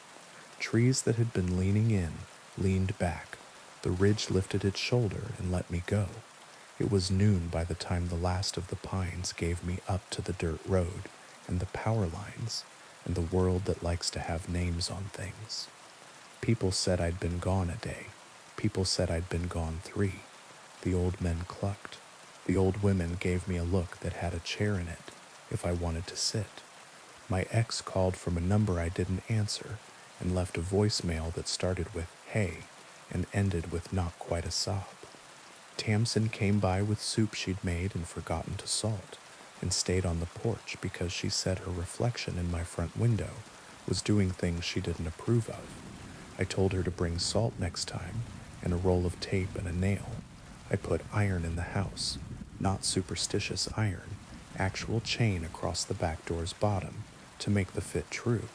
Bar stock screwed into the kitchen table's underside so it would stop rocking and start holding. A pair of steel washers hung on red thread in the window that faces the river because washers were what I could afford, and red was what my grandmother would have used to tell a thing. No. I chalked a circle on the threshold and then swept it carefully away because the book had said chalk remembers, and I wanted it to remember the act, not the geometry. The hollow didn't let me leave without rent. I don't mean a scar I can show you, or a sleep I stopped having. I mean that once a week, or twice, when the wind comes down from the ridge carrying the smell of pennies and rain, something in it says my name exactly the way my father said it, on the day he taught me to drive. Gentle, patient, ready to catch. I don't answer then. I fold a dish towel in half, and in half again, and place it over the bathroom mirror, not because of any old stories, but because glass is persuasive, and I am tired. I count my breaths to 13, the number of trees across from the funeral home, the steps to the river from our old porch, the reasons I can think of in a hurry for not giving up what I worked so hard to keep. Once, walking past the feed store, I saw a man bending to tie his shoe in the window. The man in the glass looked up before he did and showed me a mouth that wasn't his. I took a promise out of my pocket and held it up between me and any more mischief. The glass went back to being a window with dust and thumbprints and blue sky. The man finished his knot and stood and thanked me for holding the door, though I hadn't. Twice now I've woken to the sound of water running, the sink on, a skinny thread. Both times there were words written on the fog of the mirror, where a face would be if I were brave enough to look. Come back. Both times I wiped them away with the heel of my hand and said aloud, no. Not loudly, not prayerfully, just like you say no to a dog that is about to learn a bad habit and will be better for not knowing it. When the moon is thin and mean the town locks its screens by accident, men sit on porches with their feet flat and their hands still. Women who have decided they'll never marry watch the edge of the trees and make soup that smells like saving. Kids who don't believe a word we say walk as far as the last mailbox and no farther, and we pretend not to see that a part of them believes more than is good for them. I know the cabin is still there. Sometimes I smell the iron of it under the moss. Sometimes I feel the shape of the carved circle in my palm when I pick up my keys. Sometimes, passing the ridge with the windows up, I catch a glint through trees that could be the face of a knife catching sun and could be nothing at all. I don't go back. I keep a nail and a length of red thread and the knife with the white scarring along its spine in the drawer by the stove. If guests ask what the iron washers in the window are for, I tell them they keep the glass from buzzing when trucks go by, and this is mostly true. If anyone says the gray hollow beast like they think it is a sound to bring to a fire pit, I get up and go make coffee and count to 13 while the kettle tries to be patient. On good nights, people, I love say my name and mean me. On bad nights, the hollow says it and means a door. On those nights, I say nothing, and the wind carries on downriver. Disappointed, and the pine needles remember their manners, and whatever is looking for a familiar mouth goes to the next town that has almost forgotten one of its buildings and will learn again not to. Now, on to the next story. The highway ended 5 miles ago, but the road didn't. On the map, it stops at the county line, like a sentence clipped mid-word. Out here, it just keeps going. A pale ribbon you can mistake for a river if you're tired. And I was so tired the lines in the asphalt shivered when I blinked. The radio had gone to static, and then to a low hiss, as if the car itself were breathing. I rolled the window a crack to let the night in. It came quietly, the way a cat decides a lap is a country it can govern. I wasn't supposed to be here. The GPS lost me an hour back and never admitted it. Continue straight, it told me, and then forgot what straight meant. The last sign I'd passed had a word I didn't recognize, and a distance that shifted when I looked too long. I told myself it was a prank. People steal signs all the time, swap them, repaint them, turn the arrows for fun. Except no one does that this far from a town, and if they had, the sign would have looked handled. This one looked new, as if something had decided it should exist, and the metal obeyed. The road narrowed, then widened a little, then did that trick where it feels like it tilts even when you know it doesn't. The headlights ate what was ahead and spat it behind, and I stared into the part between, like it might confess something if I held its gaze. It didn't.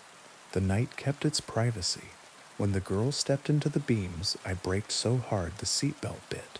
She was young, 20 maybe, a denim jacket over a white dress, bare legs goose-pimpled from the kind of cold that finds the bones first. Her hair hung dark and heavy, as if she'd just come from water. She didn't wave. Hitchhikers wave. People who need help reach. She simply stood there, one hand by her side, the other slightly raised, not to flag me down, but to keep her balance against something I couldn't see. I rolled forward until I was even with her, window down just enough to make it a question. "You okay?" I asked because I am a person who tries to deserve the stories I tell about myself. Her eyes lifted slowly, not because she was weak, but because the night is a weight, and she had been carrying it a while.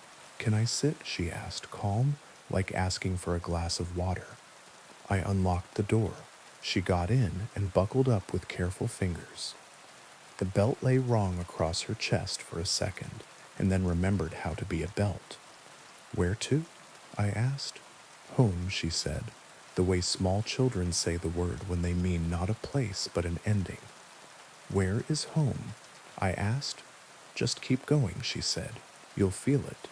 Some people talk to fill spaces. She talked like she was building them. The car took the road like a hand taking a pulse. We passed a stand of pines so tight they looked like hair. The air smelled like rain that hadn't decided to fall. The radio hissed and then cleared for one brief moment, and a song I almost recognized whispered the chorus, and then was gone, as if the frequency had been a door someone shut out of politeness. You shouldn't stop, she said after a while, not looking at me. I stopped for you. That's different. How? The odometer counted in a lazy way, as if it too had decided to be patient. At a bend where the scrub turned to open field and the sky took a breath, a figure appeared at the far lip of the headlights. A man this time tall, long coat, hat brim low. He stood in the lane like an apology. I eased the wheel to give him room and the car obeyed, but my hands didn't move much. The road had its own ideas. The headlights stroked the man's sleeves. The coat didn't throw a shadow. He didn't look at us, but I knew if he had, his eyes would have been pale and animal and old. Don't stop, the girl said, voice glass smooth. I won't, I said, and the car slipped by. In the mirror, he was closer than made sense, then gone, then only the suggestion of someone who had once known how to stand still. How far? I asked, keeping my voice level because calm is a spell. Farther than you want, not as far as it seems. Are you hurt? Not that way. Do you have a phone?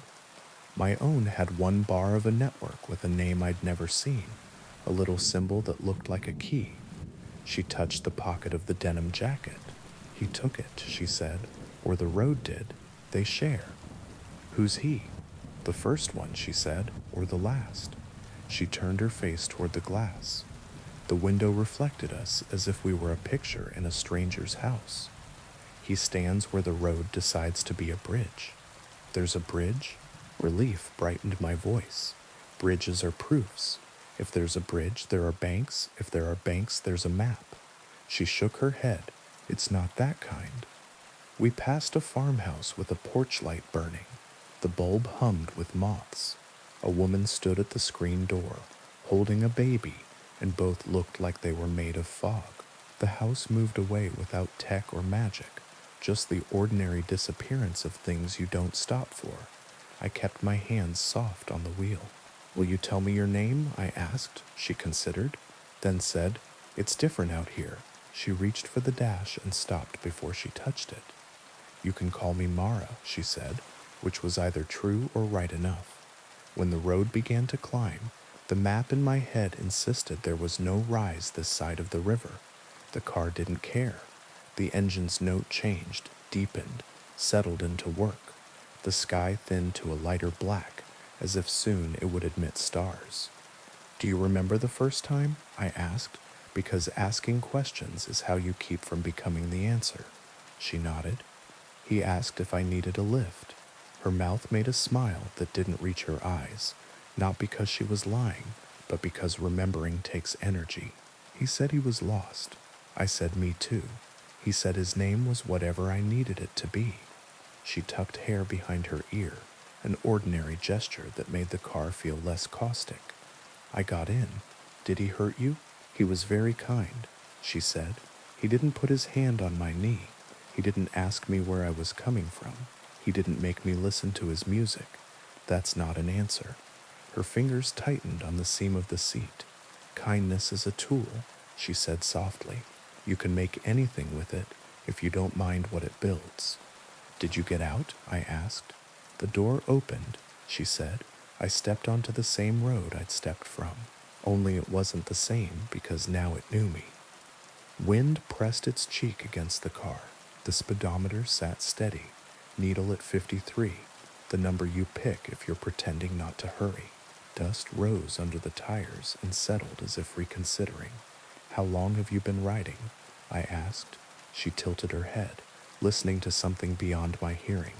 "Since the county changed its name," she said. "Since the river lost its syllables. Since the first sign painter forgot how to spell home." "You look 20. Some roads are merciful that way," she said. "They keep you the shape you were when you made the wrong choice. It helps them tell the story right next time." We fell into a silence that wasn't empty. The car's interior made small sounds, the whir of a vent, the tick of a cooling thing that shouldn't be cooling yet, the thin creak in the steering column I had been telling myself to get checked.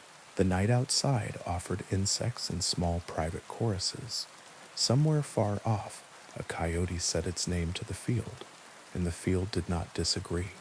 We topped the rise, and the road became a long, straight line, as clean as an oath. In the very center, a shape lay across both lanes like a gift you didn't order. I slowed, habit refusing to yield to instruction. "Don't stop," Mara said, sharper now. "What is it?" "Someone's reason," she said. "It will be very convincing." I rolled closer. Bags? A tarp? No. 4 cardboard boxes stacked, each one labeled in thick black marker. Photos, kitchen, books, misc, the kind of boxes you carry when you leave the place your body learned how to sleep. They were taped shut, tidy, not crushed. To the right, a lamp lay on its side, shade dented. To the left, a framed picture faced the stars. I recognized the frame. I had one exactly like it, and mine held a photo of someone who had left and hadn't taken their face with them. The boxes were exactly the kind a person can't drive past. I pressed the brake again. Not hard, a breath. "Don't," Mara whispered, and a second voice, very far away and very close, whispered with her, the voice that lives behind your ear and knows the size of all your nearly. I passed. The boxes slid under the grill and then were not there, and the mirror showed only road and a lamp that wasn't, and stars that were not ready to be stars yet. My hands shook. I wasn't proud. I was alive in a way that tastes like metal. "What happens if you stop?" I asked. "You get out," she said. "You carry the boxes to the shoulder. You pick up the frame and wipe the glass with your sleeve. You tell yourself you'll be quick. And then you are," she said, "and also you never are again." The road bent gently left and then made a right that wasn't on any map. I followed. On the far side, a sign with bullet holes spelled out a town's name and then changed it while I looked. The same 7 letters rearranged themselves into other places I'd lived, other streets I'd left behind. I drove through them all in an instant and felt my stomach lurch like falling off a curb. "You swear wasn't there before?" "Home?" I asked. "Closer," she said, and somehow her voice made the word farther. We passed a little chapel with a bell that rang once even though no one stood within. The sound didn't fade. It folded. We passed a service station where the price on the sign made no sense in any century. We passed a diner with a neon sign that said EAT and EAT until reading it became a hunger. "Are there others?" I asked because the car felt bigger than 2. She nodded. "Some right ahead, some behind. Sometimes we see each other and sometimes we don't. That's part of the courtesy. The man in the coat, he waits at the middle," she said. "There's always a middle, even on a road that never ends." "Why does he wait? To remind you that you are very polite," she said, "and that doors are reasons and reasons are doors."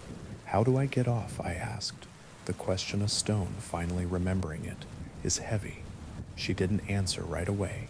The road presented another test. A deer in the lane, looking straight at us, eyes 2 coins in a fountain. I did not brake. The animal didn't move. At the last second, its body telescoped into distance, like a magician's trick, and we passed through the ghost of a decision I might have made. "Most people don't," she said finally. "They find loops that resemble exits. They turn when the road nods, and they end where the road wants. They call it home because sometimes it is. And you, I asked. Have you ever gotten off? She smiled without humor. Once, it felt like stepping out of a moving story. The ground was so sure of itself, I cried.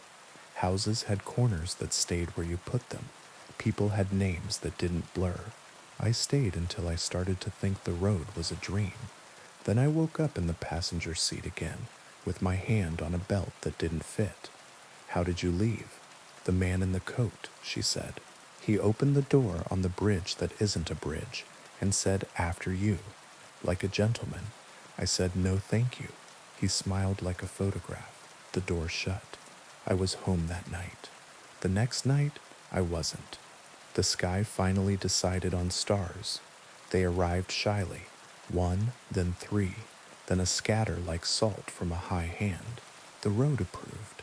The car sighed. Ahead, the horizon glowed with the kind of light cities make when they can't help themselves. My chest loosened. Civilization is a story with decent lighting. Is that? I began. It's where you think you're going, she said gently. Isn't that home? It can be. Will it be for you? She looked at her hands, then at the glass. In the reflection, I saw us again. Me, tired, her, 20 forever, the road patient. It was, she said, once. As we drew nearer, the glow did what glows do on this road. It stepped back. The closer we came, the farther it moved, always at a respectful distance, like a cat that will let you pet it, but will run if you try to pick it up. I laughed, less because it was funny than because my body needed to choose between laughter and the other thing. I could turn around, I said. You could, she agreed. What would happen? You would meet us coming the other way. The radio cleared again, a different song this time, older, with a voice like polished wood. I reached to turn the volume up. The knob turned itself down. When I took my hand away, the volume went to a perfect level and stayed. The singer told a story about a man at a river who wouldn't cross and wouldn't go back and learned instead to be a tree. I can't keep driving forever, I said. You won't, she said, and her certainty was not hope. It was a statement of mechanics. You'll exit when the road decides it's time for you to remember where you were going before you forgot to sleep. When will that be? When you stop wanting it so much, she said, amused and sad. The road narrowed again, then split around a dark mass like an island. As we passed, the beams lit it, a bridge with rails and trusses and all the language of bridges, only smashed. The end jutted into nothing. The beginning rose from nowhere. In the center, on a span that didn't exist, a man in a coat stood and tipped his hat like a joke, whose timing he'd practiced. Don't, Mara began. I know, I said, but my foot had already eased, because politeness is a habit, and men in hats are a test a certain kind of girl in a car can't help but grate herself on. He didn't step forward. He didn't need to. The door in the air swung, and wind I couldn't feel lifted my hair, and for a second the car was full of a smell, like old paper and rain, before the first drop, and I wanted with all my body to stop, because if I stopped I could ask my question, and he would answer it, and the answer would be about me, and mercy, and how some roads end if you are kind at exactly the right moment. Don't, Mara said, and this time her hand closed around my wrist, warm and real, and I didn't. We slid under the place where the bridge didn't meet and came out the other side whole. In the mirror, the man became a smudge, became a memory, became a story I might tell later, like a joke. The glow on the horizon went out, as if the city had decided to sleep. In its place, a smaller light appeared, nearer, steady, a porch light. Mara exhaled. My chest did too. The porch light didn't step back.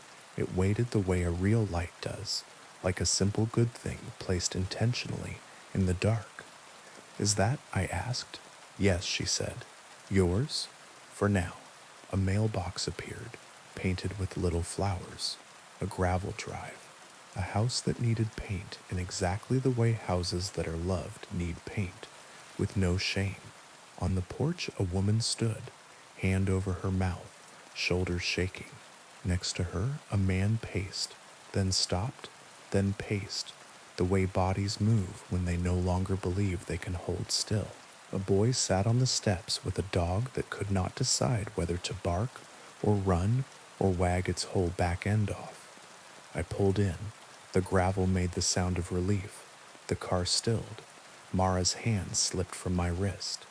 "Thank you," she said, and this time the smile reached her eyes like sun finding a window.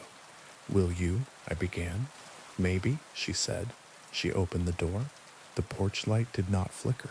The woman on the porch made a sound that turned my insides out and then back again, and I watched through a blur as a girl in a denim jacket and a white dress walked up 3 steps and into arms that had been empty too long. I put the car in park and rested my head on the wheel. The porch light felt like a campfire you're allowed to sit at. The dog barked and then remembered to sniff, and then remembered to lean against every leg it could find. The night softened. When I looked up again, a man in a coat stood at the end of the drive. He was far away and very close. He raised a hand respectfully, as if to say good evening, neighbor, and I, polite idiot, raised mine back. He tipped his hat and took one step toward the road that leads to the road that never ends. I left before he could remember my face. 5 minutes later, the GPS found itself with offended pride. Street names returned to human syllables. The radio gave me a station with commercials for mattresses. The air outside smelled like someone else's lilacs. I should tell you that I drove home then and slept and woke, and the world remembered me. I did, I have. The road that doesn't end is still there, and some nights the map on my phone glances up like it recognizes an old flame. I don't drive that way anymore, but sometimes it comes a little way toward me, the way rivers do when it rains, and I feel my hands soften on the wheel. If you find yourself on it, don't stop for reasons. Don't pick up boxes with your name on them, even if the handwriting is yours. If someone in a coat opens a door that isn't attached to anything and says, "After you," smile like a person raised by wolves who learned manners anyway, and say, "No thank you," and keep going until a single porch light stands its ground. When you see it, you'll know. It won't move. It won't bargain. It will not be a glow on the horizon that keeps stepping back. It will be a small, stubborn circle of ordinary. It will be enough. Now, on to the next story. The first time the shadow crossed the ridge, the bells in the church tower rang by themselves. They didn't clang in panic. They rang politely, as if announcing a visitor. That's how the old people in our village talk about it, like a guest you set a plate for, even though you know he won't eat. Nobody remembers when the shadow began, only that it's older than the road and younger than the river. It is seasonal and not. It comes with storms and also in clear weather. It stains roofs and faces. It chooses a house each time, rests on it until the walls learn to listen, and then moves on. The year it chose ours, my mother boiled basil and hung sprigs over the door. My father chalked a circle around the lintel and said a prayer in a language he only used when he spoke to sleep. I sat on the steps with my chin in my palms and watched the ridge, waiting for the light to do the wrong thing. It did. The shadow didn't fall from a cloud. It rose from the tree line as if the mountain were exhaling night in the middle of the day. It slid over fields and fences and chicken wire without touching any of them and settled on our roof with such gentleness.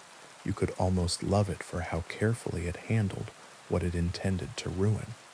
Inside, the rooms went quiet, not the good quiet, the kind that makes plates heavy. "You'll go to Aunt Marla," my mother told me, tying a scarf under my chin, even though I wasn't cold. "You'll sleep there until it passes." "I want to stay," I said, because stubbornness felt like love, and I had not yet learned the difference. My father looked at the ceiling as if sound might drip through it. "You can stay tonight," he said finally, "if you promise not to answer." "Answer what?" "You'll know," he said. We ate early. The soup tasted like boiled nerves. In the corner, the old radio we never used anymore clicked on, hummed without finding a station, and clicked off again. The ceiling cracked in a new direction. Outside, our neighbor's dog lay down and placed its muzzle on its paws, as if it had been scolded by God. At dusk, the shadow thickened. It doesn't grow darker the way evening does. It grows denser, as if it's collecting itself for a thought. When full night came, the house stopped pretending to be anything but a mouth. We bedded in the front room. My mother slept with her shoes on. My father leaned against the wall with his eyes open, as if blinking were an invitation. I lay on the couch and counted the boards in the floor. It was easy math until it wasn't. Some boards doubled and others vanished, and I accepted it because one night is a long time to argue with wood. At some hour that will never belong to a clock, a knock came at the door. Not the door to the street, the door to the attic. We don't have a door to the attic. We have a pull string and a hatch that groans when you ask it to remember you. But that night, a door stood beneath the hatch, painted the exact color of our hallway, trimmed to match our house, fitted with a knob that reflected nothing at all. 3 polite knocks. My father shook his head at me before my muscles could decide to move. "Don't answer," he mouthed. My mother crossed herself with a 4th finger I had never seen. The knocking came again, the polite rhythm that says neighbor, not stranger, that says help me move a chair, borrow a cup of sugar, tell me a story, let me in. "I hear you," a voice said, muffled by wood and distance. "I know you're awake." It wasn't a beggar's voice. It was the voice you use when you've arrived precisely on time to a place that owes you something. "Who is it?" I asked without saying the words. My father's face told me he heard them anyway. "Don't answer," he said aloud, very softly, perhaps to the room, perhaps to the shadow, perhaps to whatever kept track of debts. We breathed together. The house breathed with us. The door to the attic waited the way a lake waits for movement. "I remember you," the voice said, and the trouble with memory is that it makes liars out of gods and men. We were nobody to be remembered. We were a family with a leaking roof and a fence that leaned, but the voice said it the way a teacher says a name at roll call, as if attendance mattered. My father stood. The chalk circle around the lintel wasn't meant for attics, but he placed his palm there anyway, like a man checking his own temperature. "This house is full," he said. "Try the next." The voice made a sound like paper turning. "This house is owed," it said. "It has been owed since before your walls learned how to stand, since before your door decided which way it wanted to open." My mother reached into the stove with bare hands and drew out a coal that didn't hurt her. She placed it in the iron dish we use for salt on feast days. Its light was small and stubborn. It made the corners of the room sit up a little straighter. "You can pass," she told the voice. "You have our permission to cross the courtyard and leave our roof." "The shadow doesn't ask permission," the voice said, and it would have sounded arrogant if it hadn't been so terribly true. The knob turned, not quickly, as if whoever stood on the other side were learning the shape of our handle. The door didn't open. The door learned patience. From the street came the sound of someone walking. One person, then 2, then more, a procession of feet that didn't hurry and didn't drag. Shadows slid under the crack beneath the attic door, long and thin and jointed wrong. They hesitated at the edge of the rug, as if the loom had laid a spell when it lifted its last weft. "Don't answer," my father repeated, closing his eyes as if that could close other things. "It will leave at dawn if you don't answer." "What if someone answered before?" I asked. "What if the shadow expects courtesy? Then the debt is kept," he said, and we sit with it. He didn't look at me when he said it, because my face has always told the truth, and he needed, just for a second, to pretend otherwise. Ours became a rope we held on to. The voice spoke sometimes, and sometimes the feet spoke instead, and sometimes the house answered with little sounds houses make when they are thinking of settling. The coal dimmed and brightened like a heartbeat. My mother touched my hair every time the light weakened, as if to count me. Near morning, the knocking stopped, not because the voice surrendered, because the shadow moved on.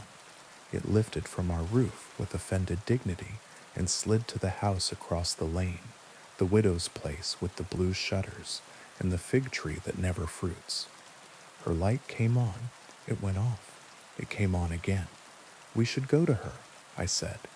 We should not, my father said, and for the first time all night his voice carried authority that had nothing to do with fear. We were spared by not answering. Don't spend your mercy like coins. We slept in the day and woke sick with the particular guilt of people who survived at someone else's expense. The widow didn't open her windows for a week. When she did, the shutters hung crooked and her fig tree had grown 3 new branches in the shape of fingers pointing at our roof. At market, the old women told me what they tell all children who watch too closely. The shadow is old. It remembers promises we forgot. It eats lies. It eats kindness too. If you leave it uncovered on a table, it will take what is first offered, and if nothing is offered, it will take the one who asks what it wants. I brought bread to the widow, left it at her door, knocked, and ran the way good intentions run when they know they are late. That night, the shadow chose the house at the far end of the square, the one with the new paint. It pouted there like a scolded child, as if the freshness offended it. The family inside answered immediately, voices raised, questions asked. A radio turned up as if sound could be louder than what the roof was learning. By morning, the paint had wilted. The new door had warped. The father stood in the square, staring at nothing, his jaw moving like a man chewing a memory that won't swallow. It went on like this all spring, the shadow pausing, the bells ringing themselves polite, the village pretending the mountain was just a mountain. Some nights it took a chicken, some nights it took a secret.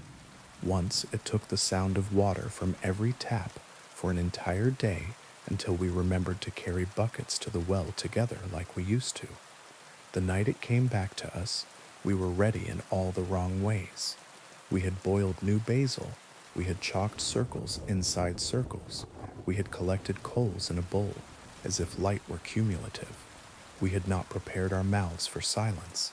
The attic door knocked 3 times, then 3 again, not because it was impatient, but because it is a comfort to things that are older than counting to arrange themselves in numbers that remember altars. Please, the voice said, and we had not heard please before. My father's face changed very slightly, not in sympathy, in recognition. He had waited his whole life to hear that word from the shadow, and he had never decided what he would do if it came. Don't answer, my mother whispered, and on her tongue it sounded like prayer and like something else, like apology. The knob turned. The door didn't open. I stood. My legs did it. Not bravery, not foolishness, that biological thing that makes children step forward when they are named, even if no one has said their name aloud. I placed my hand flat on the door and felt not wood, not paint, not cold. I felt my own house looking back at me through the grain. The years our table wobbled and we propped it with folded paper. The winter the roof let snow in like sugar. The day my father sat with his head in his hands because the bank had a face and that face did not like him. What do you want? I asked. The voice answered without moving air. Something you can carry, it said, so you do not think you left your debt behind. A small laugh escaped me. It was ugly and human and broke the shape of the room. Fine, I said. Take my sleep. Silence. Then the sound of agreement that exists in the space before 2 hands shake. The knob cooled under my palm. The door receded into the hatch as if doors could be shy. The coal went out without smoke. Foolish, my mother said. One word. Fond as a slap that keeps you from stepping into the road. Wise, my father said. and I heard all the night he'd sat with his eyes open, stored inside the syllable. The shadow left at dawn. It took my sleep with it. It did not take my dreams. It left those because dreams belong to whoever has to carry them, not to the thing that made them heavier. For weeks I forgot how to close my eyes, and when I remembered, my body treated it as a bad habit. I watched the roof tiles of our house collect moonlight. I watched the square empty and fill. I counted the neighbors' breaths through open windows and learned which ones falter and which ones hold. I went to the widow's door and found bread there, hers for me, and we stood on either side of the wood and said nothing, which is another way of answering. When summer came, the shadow moved up valley, the way weather does when it remembers where it's going. Babies were born. A cow died for reasons that had nothing to do with old debts and everything to do with the day being too hot. The river wrote its same letter across the stones and expected no reply. Sometimes late, I hear 3 polite knocks exactly where a door doesn't belong. I place my hand against the hatch and feel my house remember me. I tell it a small true thing I kept back during the spring, and the wood drinks it like water.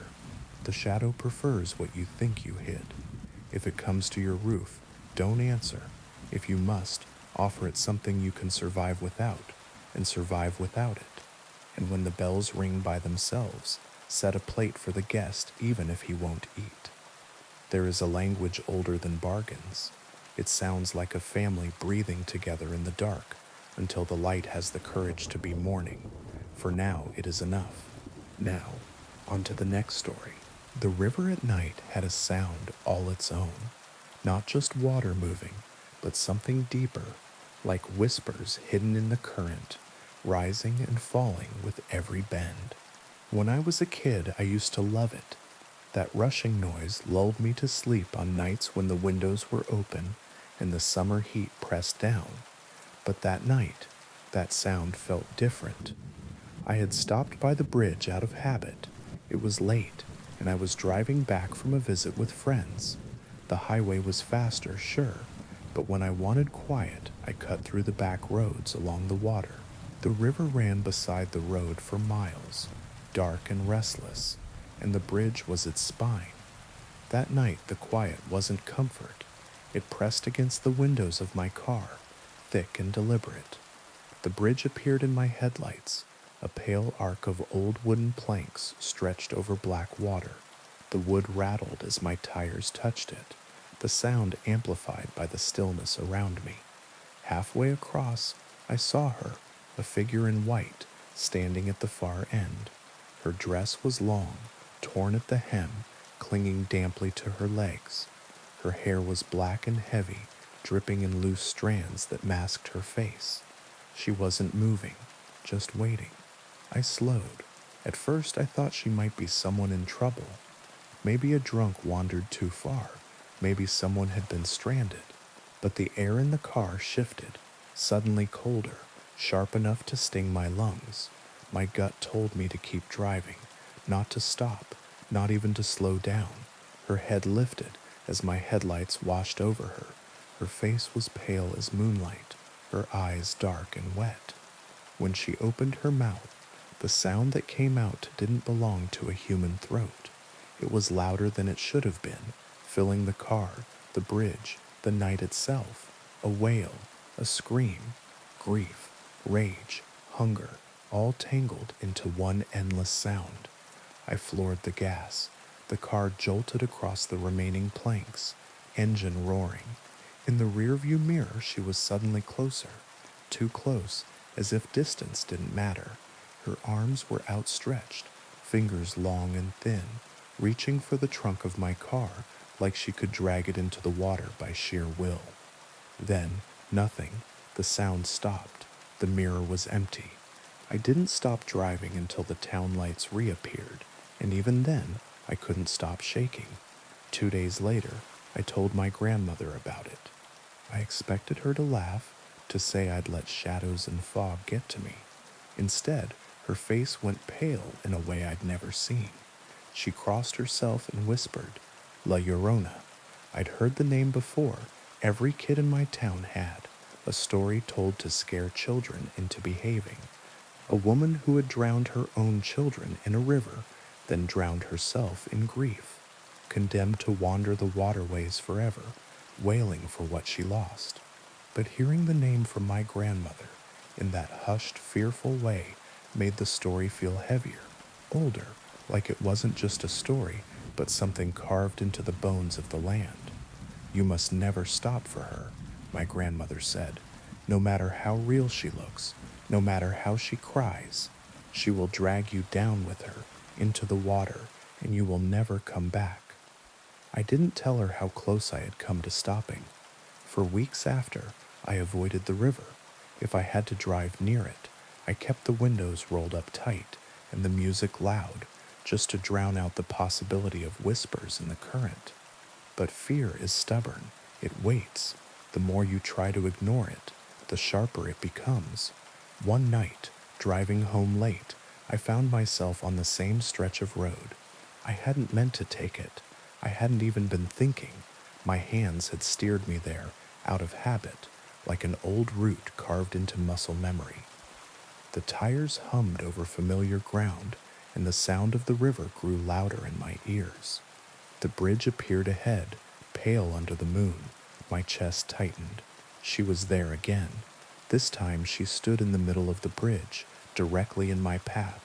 I slammed the brakes without meaning to. The car shuddered to a halt yards from her. My headlights washed over her figure. The white dress clung as though freshly soaked. Her hollow eyes glimmered. She raised one arm and pointed directly at me. Her lips moved. The sound slipped into my ears like a whisper from inside my skull. Help me. The words hit me harder than the scream had. They sounded broken, desperate, human. For a moment, against all reason, I thought of opening the door. She wasn't a monster, I told myself. She was a grieving mother, trapped in sorrow. What harm could it do to listen? Then movement below caught my eye. In the water beneath the bridge, shadows shifted. Pale hands broke the surface, small, childlike, reaching upward. The air filled with voices, high-pitched, insistent, overlapping cries of "Mama, Mama."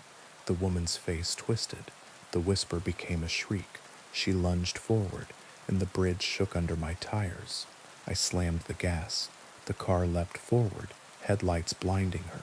She vanished at the instant I should have struck her. In the mirror she stood behind me, arms raised, wailing as though cursing the sky. The children's voices rose in a deafening chorus, then fell silent all at once. By the time I crossed the county line, my hands were shaking so badly I could hardly keep the wheel straight.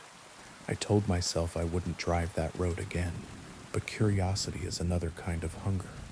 I started asking around, quietly, carefully. People always went missing near that bridge. A trucker once called dispatch to say a woman in white was waving him down. His rig was found empty the next morning, engine still running, door open. A teenager claimed he'd seen her too. He said she gave him a rideshare request from a dripping phone, water still streaming from the speaker when it rang. The boy vanished a week later. The locals, especially the older ones, never cross after dark. They avoid the river, avoid the bridge. If you press them, they'll tell you the same thing my grandmother did. La Llorona searches. She searches forever, and if she finds you, she never lets go. For months I stayed away. I moved apartments just to be farther from the water. I told myself it was over, but it wasn't. The first time I heard her away from the river, I thought I was dreaming. I woke in the night to the faint rush of water. Not pipes, not appliances. A river, close and insistent, and beneath it, a woman's voice, sobbing just beyond the walls. I told myself it was a nightmare, but the sound came again and again, sometimes louder, sometimes faint, sometimes just a breath of it as I drifted off to sleep. One night I went to the window. The street was dry. The night was still. But if I listened carefully, I could hear footsteps in water, slow, deliberate, pacing, searching. It doesn't matter if I move. It doesn't matter how far I drive. She's not waiting at the bridge anymore. She's waiting for me, and I know someday I'll cross again. Now, on to the next story. The first time I heard the question, it wasn't a voice. It was a red window blooming on my laptop screen, square and flat and strangely glossy, as if the color were still wet. Do you like the red room? I closed the lid without thinking. The question stayed behind my eyes the way bright lights do. I told myself it was a pop-up, a prank, some buried file that launched when a certain key combo got brushed by accident.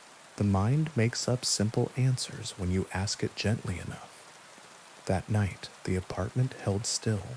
I brushed my teeth with the bathroom door ajar and told myself I wasn't listening for anything. The mirror flickered. Only the cheap light, I said, and the water ran red for the briefest second before clearing. I went to bed. I slept. In the morning, the laptop woke to the lock screen as usual. No red window, no question. Work slid over the hours. I answered emails, paced my calls, pretended the stale coffee was a choice. By evening, I was almost myself again. I cued a video, let it play while I cooked something simple, and when the steam fogged the kitchen window, a square of red appeared in the glass, crisp and perfect, floating behind my reflection. Do you like the red room? The words weren't written, they were implied. The edges of the red making the letters by not being there, like a stencil on the inside of my own sight. I turned, but there was only the oven door, the clock, the sink. The window looked out on the alley. Nobody stood there. No glow from any other building painted that color across the glass. I wiped it with a towel. The square smeared, then bled, then was gone, leaving my reflection pale and thinner than it should have been, as if the red had taken weight with it when it left. I didn't tell anyone. How do you describe a question that asks itself? The third time, it arrived as a whisper in a quiet that didn't feel like mine.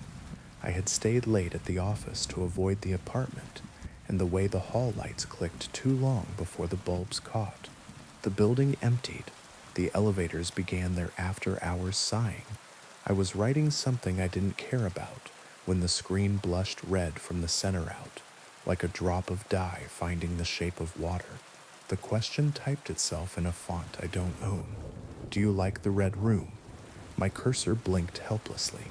The red window didn't block my work. It sat inside it, as if my document were the one trespassing. I moved the mouse and watched it stutter, sluggish, as if the air had thickened. Then, in the corner of the red, a small black dot appeared, and grew, and cleared into a camera lens. I saw myself as if from across a room. The camera on my laptop was off. The tiny green LED slept. But there I was, faintly delayed, hands hovering above the keyboard, breath shallow. Behind me, the office stretched out in parallel lines, desks, chairs, tall windows that became mirrors at night. In the reflection of the farthest window, a square of red hung where no screen should be. Do you like the red room? No, I typed. I don't. The words dissolved into the red like sugar vanishing in tea. The camera view pulsed once, twice, then slowed until the image froze. My own frozen face looked back at me with a little skepticism, as if I had said the wrong thing. When the red finally receded, it did so by degrees, as if a hand were pulling it away from inside the glass. I shut down. I went home. I left the laptop on the kitchen table, like an animal asleep in the sun, and lay on the couch with every light on. The hallway bulb outside buzzed in a way that made the silence inside feel crowded. Past midnight, my phone buzzed against my hip, unknown number. I let it go to voicemail because the unknown is easier if you give it a box. The notification popped up. I pressed play, telling myself if it was a scammer, I'd be angry. Anger is a railing you can hold in the dark, static. Then a small, curious voice, close to the microphone in the way that means the room behind it is very large. Do you like the red room? I hung up. The phone rang again immediately. Same number. I pressed decline. It rang again, again. I turned it off and set it face down. From the kitchen table, the laptop chimed the sound it makes when someone starts a video call. The lid was closed. The chime happened again and again. I stood very still and waited for my breathing to match the room. No, I said aloud, though nobody had asked. I don't like it. The apartment swallowed the word like a mouth that doesn't intend to chew. When sleep came, it did so sideways, like a car sliding into a space too small. I woke to a knock, 3 precise taps at the door, as if whoever stood there had been taught manners a very long time ago, and nothing else. The peephole showed me a slice of hallway, the opposite wall, the exit sign bleeding its red into the dim. No one stood outside. Still, the air held the shape of a presence that had recently left and might be waiting only for me to stop looking. In the morning, my laptop lid had shifted a fraction, as if a careful hand had considered lifting it and stopped out of politeness. The screen woke on its own when I passed. The red window blossomed without preamble. Do you like the red room? I nodded. I don't know why. Maybe acquiescence buys time. Maybe saying yes to a question does not mean yes to the consequences. I nodded and said, very quietly, yes. This time, the red did not recede. It deepened, a color you could step into if you forgot yourself for a moment. Words scrolled up from the bottom of the square the way credits roll, white on red, names of rooms written as if rooms could be titled like songs. The waiting room, the listening room, the room where you learn not to turn around.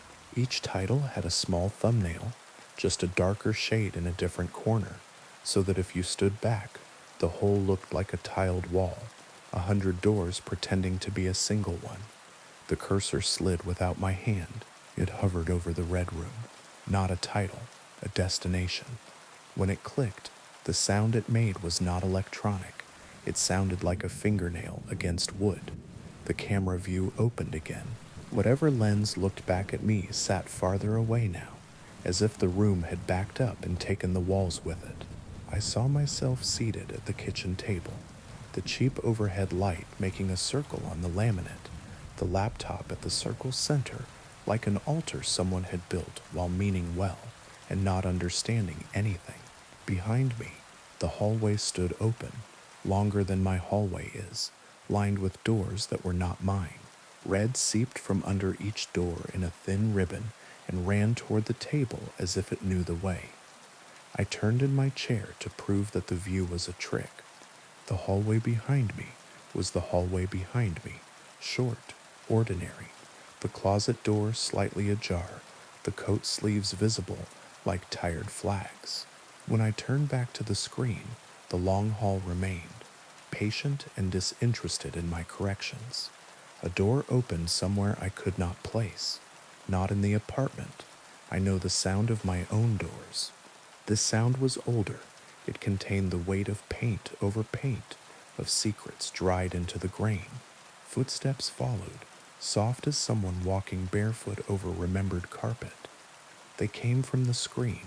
They moved toward me from inside the red. Who are you? I asked because no answer is the same shape twice. The footsteps stopped. A shadow formed at the edge of the camera view, very tall and very thin, as if a person had been stretched to fit a frame too narrow for anything human. When it leaned, the red brightened. I felt heat on my face as if I were close to a fire that has been burning in the same hearth since the house was younger than its foundations.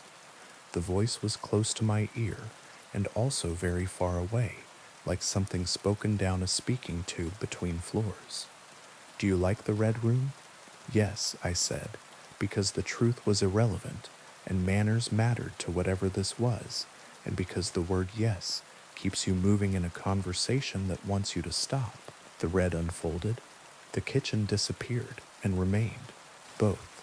I was still at my table and also standing in a room with no corners.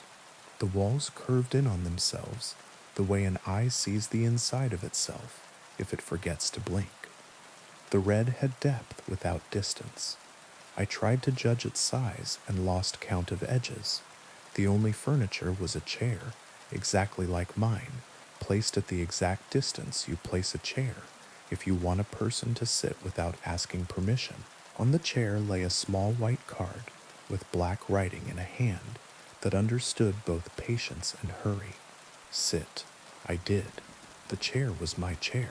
The red breathed. The card turned itself over and became a second card with a second word in the same hand. Confess. I don't have anything, I said. I'm ordinary.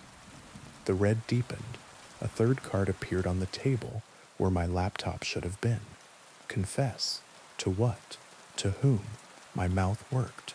The first thing that came was something small, the kind of sin dull enough to pass the time in a stranger's ear. I don't answer calls from unknown numbers, I said, even when I know it might be someone I love. The red accepted this like a teacher taking a paper with a name spelled right, and nothing else correct. The next card was not written in the same hand. The letters were broader, unfamiliar. A different person's confession borrowed my voice. I keep a list of every time I should have said I'm sorry and didn't. The red listened. Time moved as if it were waiting. I confessed more. Nothing dramatic. Not the big things you tell when you want to be forgiven like a saint. Small things that bruise real lives. I forgot my father's birthday because I didn't want to think about the year he had. I held a friend's secret too long and let it rot. I saw a stranger crying on a bus and looked away because kindness is exhausting when you haven't eaten. Each confession warmed the room, and the warmth felt like relief until it passed a point and became something else. The red began to smell faintly of iron. I wiped my palms on my jeans, and they came away clean, and not. Red does that. It paints what it wants without proof. How long? I asked. How long do I sit? The chair behind mine scraped, not against my floor, but against a floor that echoed inside the red. A weight sat down with no body to carry it. The presence leaned forward until it nearly touched the back of my throat. When it spoke, it used my voice from a time before I learned to close doors. Do you like the red room? I wanted to say no. I wanted to say I don't know. I said yes, because there is a way to leave a conversation by staying in it, and I did not know any other way out. The room exhaled. The red thinned, then thickened again, like blood clotting and breaking and clotting. The chair across from me was no longer empty. A girl sat there, 14 maybe, hair blunt cut at her jaw, eyes too dry for the story they wanted to tell. She wore a white uniform shirt, the kind that makes 100 students into a single shape, and the collar was stained red in the neat starburst pattern you get when you try very hard to keep something from spreading and fail. She looked not at me but at the space between us, as if the red had put something there that was for her. When she spoke, it was with the careful articulation of the newly dead. I clicked it, she said, like a fool. I said yes because I thought it was a joke, and then because I thought it was a dare, and then because I thought I could win. She raised her hands. The palms were clean, the backs were not. She smiled in a way that was no longer made of habits learned in a mirror. They turned my room red, she said, but not all at once. First the corners, then the threshold, then the inside of me. I breathed too shallowly and saw small white sparks at the edges of my sight. Who turned it? She tilted her head as if I had mispronounced the only word that mattered. The room did, she said. It likes to be liked. Behind her, the red gathered itself like a muscle. A door appeared where there had not been a door, or perhaps had always been a door if you knew how to see doors that are not for you. Someone stood in the doorway, tall, long coat that had once been black if red did not exist. A hand held the door, the way a hand holds a promise it intends to keep, whether you asked for it or not. The face did not belong to any person, not because it was monstrous, but because it was perfectly polite. The sort of face that never gets noticed until it never forgets you. Don't turn around, the girl said, and her voice sharpened for the first time. Listen to me. Do not turn around. If you look, it likes you more. The presence behind my chair leaned closer, as if I had invited it by acknowledging it. The smell of iron strengthened. The red around the corners of the room pulsed in time with my heart, and my heart began to listen to it the way a foot falls into step with a drum on a road. Some rooms are hungry, the girl said. They eat with their eyes. How do I leave? My voice was very small and very far away. The red blurred its edges and then brought them back, impatient.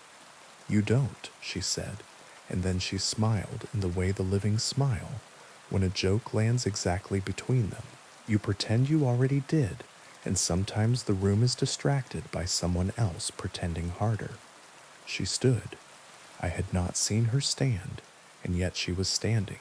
The door behind her opened wider, and the tall figure in the coat did not move, which is still a way of moving in rooms like this. She placed her palm on the table between us. It left no mark, and also left one that would be there if I thought about it too long. Confess the biggest small thing, she said. Not the worst, the truest. Give the room a shape of you that it can keep while you carry the rest. I closed my eyes. The presence behind me tilted its head. I felt it without any sense that calls itself by name. When I spoke, it was not a decision. It was gravity. I hurt someone who loved me because I wanted proof they would stay, I said, and when they stayed, I was angry because the proof was ugly. The red stilled. The chair behind me leaned away. The girl nodded in a way that contained the space between pity and respect. Now say you like it, she said softly. Say it like you mean it enough for it to be bored of you. Some courtesies are camouflage. I kept my eyes closed. I like the red room, I said, and found to my horror and my safety that I meant it while I said it. I like the red room. The door closed without sound. The air cooled.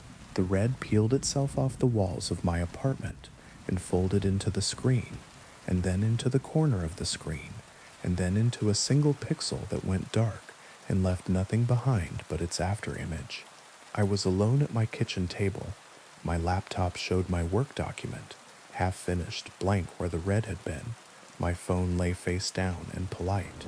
In the hallway, the closet door had shut itself to an appropriate angle. The next night, the mirror didn't flicker. The water ran clear. The window glass reflected only my face and the square of night behind it. But sometimes, when the apartment is very quiet and my breathing forgets to be loud, a red glow gathers in the far corner, small as a pulse, patient as a waiting room. If I turn my head too quickly, it goes away. If I don't turn at all, it becomes a question that asks itself, do you like the red room? I say yes now in my head before it speaks. I say yes because that is the price of not turning around. Because some rooms are doorways, and some doorways are mouths, and some mouths are kind. If you feed them table scraps you never meant to eat. On good nights the red stays a dot. On bad ones it becomes a square, and the square becomes a window, and I sit very still and confess small true things until the room is too full of me to notice. I have not given it all. And I don't turn. I do not turn. I let the politeness behind me lean and never learn the back of my eyes. And in the morning, when the light is ordinary again, I brush my teeth with the door open and count the corners of my rooms, 1, 2, 3, 4, and try not to think about the fifth one that waits when the lamps are off. Do I like the red room? I like it enough to be alive. Now, on to the next story. The crackling of twigs beneath my boots was the only sound breaking the hush of the forest. It was that hour when the light hasn't quite given up, but every color feels drained, as if the world is holding its breath. I've always loved solo camping, the ritual of it, the honesty, but that evening, the trees were different. They leaned in, their dark fingers reached and tangled overhead, and what little sky remained seemed far away, the way a ceiling feels when you're feverish. I told myself I was being dramatic. Too many nights working late, too many city horns and sirens still rattling the edges of my thoughts. I paused and let my backpack settle against my spine. One more mile, maybe two, and I'd find a clearing, a small fire, tea, silence that didn't feel like it was listening. Beautiful evening for a hike, isn't it? I hadn't heard him approach. A man stood half a dozen paces off the trail, tall and lean, the kind of lean that comes from using your body more than feeding it. His coat was canvas, sun-faded and neatly patched. His face was weathered in the way of people who stand in real weather for real reasons. Everything about him felt ordinary, except his eyes. They were bright, sharp, and endlessly curious, as if I was a puzzle with only one piece missing. "Yeah," I said, steadying my breath, "just trying to find a spot before dark." "You're in luck," he said, with the kind of cheer that felt rehearsed. "There's a perfect clearing just up ahead. You won't find a better one before night takes the trail. Come on, it's not far." Every instinct I had put its hands on my shoulders and leaned backward. I almost said I preferred to camp alone, that I had a map, that I was fine. But sunset was stealing the path one shadow at a time, and I was tired. I nodded and fell into step beside him. He knew the woods. He pointed to a thistle under an alder leaf and called it by a name I didn't know. He tapped a cluster of stones and said there had been a stream here once, years ago, before a storm rearranged the hillside. He knew where birds nested and what the wind meant when it ran cold. His knowledge should have comforted me. It almost did. "What brings you out here alone?" he asked, glancing back with that mild, affable smile. "City gets loud." "Sometimes," I said. "Needed the quiet." He nodded thoughtfully. "Quiet is honest out here. The woods have a way of keeping you." The way he said keeping made the hair on my arms rise, as if the word had a second meaning he was tasting. We stepped into the clearing as the last light failed. It was, as promised, perfect, flat ground, a ring of stones darkened by old ash, a fallen log at the edge for sitting. I let my pack slip to the dirt and rolled my shoulders. "This is great," I said. "Thanks." "Oh, it's my pleasure." He didn't leave. "Let me help you set up. It'll be dark soon. 4 hands beat 2. "That's okay," I said, suddenly aware of how alone we were. "I've got a system." "Nonsense." He crouched and started pulling out tent poles as if they were his. "Wouldn't want you fumbling around in the dark." I hesitated. It felt ruder to argue than to let him help, so I didn't. We worked in a rhythm that was almost comfortable, except for the way his eyes kept flicking to the tree line as if he expected the forest to answer a question neither of us had asked. He would ask me something quick and personal. "Do you live alone? Do you have family who know where you are?" And then before I could reply, he would change the subject. Plants, weather, rivers, as if the questions weren't his, but the interruptions were. The tent rose, the sky fell. We finished by moonlight. The clearing, spare and tidy, began to feel like a stage with no audience. I stood and stretched. "Well," I said, making it a dismissal, "I appreciate the help. I'll be fine from here."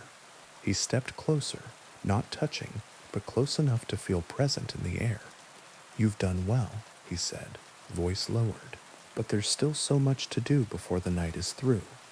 My chest tightened. "You should probably get back," I said gently, "before it gets too dark to find your own camp." He tilted his head, and that small, harmless smile bent the wrong way. "Oh, I am exactly where I need to be. You see, these woods, they get hungry, and it's been so long since we've had a visitor." I took a step back. Somewhere, an owl made a single sound and then thought better of it. I considered the tent. My phone was inside, along with the illusion of safety, and he saw me consider it. He positioned himself without seeming to, just enough to place his body between me and the zippered flap. "Let's not be rash," he said. hands raised in a friendly gesture that only made my heart beat harder. The night is young. We have so much to discuss. I don't want trouble, I said. We can go our separate ways. But trouble already found you, he said softly. It was waiting the moment you stepped off the road and onto the old path. Did you not feel it? The way the branches leaned in to listen? The way the quiet thickened in your throat? You've been on the wrong trail since you chose it. I turned to run. He moved faster than he looked capable of, catching my wrist with a grip that was dry and strong as a root. I stumbled, the ground coming up too quickly, the smell of old leaves in my mouth. Please, I said, airless with panic. I won't tell anyone. I'll go back tonight. The forest chose you, he murmured, and something in his voice uncoiled from very far away. And now you will keep it fed. The trees around the clearing shifted, not in a wind. I would have felt wind. It was more like the woods were settling deeper into themselves, drawing nearer, their shadows thickening until they seemed almost human. At the edge of my vision, something darker than dark flickered between trunks and vanished. I forced my hand free. It was clumsy and desperate. My fingers closed around a broken branch, heavier than it looked, and I swung. The sound surprised me. Wood on bone, a dry knock. He reeled back, not in pain, but with the baffled expression of someone unaccustomed to being interrupted. It was enough. I ran. Branches whipped my face. The trail disappeared. There was only forward, then left, then anywhere that wasn't where I had been. Behind me, the man's voice rose and fell, never quite shouting, always near enough to hear. The trees overlapped, the ground tilted and slid in ways that didn't match how hills should behave. I ran until my breath became a knife and then farther. When I finally stopped, it was because my legs decided without me. I leaned against a trunk and tried to swallow my heartbeat. The moon had climbed, and its light lay shattered on the leaves. I listened for his steps, his voice, the crisp, casual questions he seemed to ask for somebody else. Nothing, just the layered quiet that lives in very old places. Then a twig spoke behind my left shoulder, very softly, footsteps, deliberate and patient. He wasn't calling anymore. He didn't need to. I pressed myself against the bark. I became smaller than myself. He would pass me. He had to. And I could turn and move and turn again until the trees forgot who I was. A hand clamped over my mouth. I tried to scream. The sound became a small, helpless noise in my throat. The hand was strong and reassuring in a way that made no sense. Shh, a voice breathed in my ear, very close and very calm. I'm trying to help you. It wasn't his voice. It was a woman's, quiet as water on stone. The hand loosened, but didn't leave. I turned my eyes without turning my head and saw a face near mine, pale in the moonlight, hair pulled back so it wouldn't catch on branches. There was a smudge of ash on her cheek, and her expression was alert, not afraid. Can you walk silently? She whispered. I nodded. She removed her hand and took my wrist this time, the way someone might guide a sleepwalker. We slid between trees like thoughts slipping between words. She didn't ask if I was okay. She didn't say it would be all right. Silence was the kindest thing she could have offered. We moved for a long time. The woods opened and closed. Once she stopped and crouched, palm pressed to the earth as if listening. She changed direction without explaining why, and I followed because explanation was a luxury and trust was oxygen. At last the trees parted in a thin oval, a clearing no wider than a small room.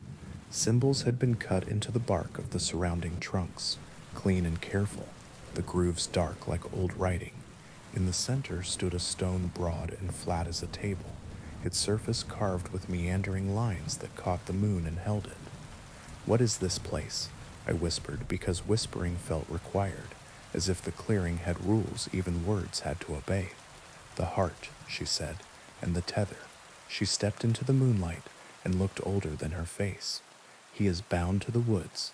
He draws from them and feeds them in turn, That's how he's lived this long. That's how he knew you'd come. She looked at me without pity. People think the trail is theirs because they walk it. They don't ask who laid it down. How do you know this? I asked. Her mouth tightened, not quite a smile, because I tried to leave once. A sound reached us, soft, like breath over a bottle's mouth. He was moving somewhere just beyond the carved trees. The woman put her fingers on my arm, not to comfort, but to steady us both. The bond works both ways, she said. Break the stone, break his shape, for a time anyway. Long enough to get you past the edge where the road still remembers itself. For a time, I repeated.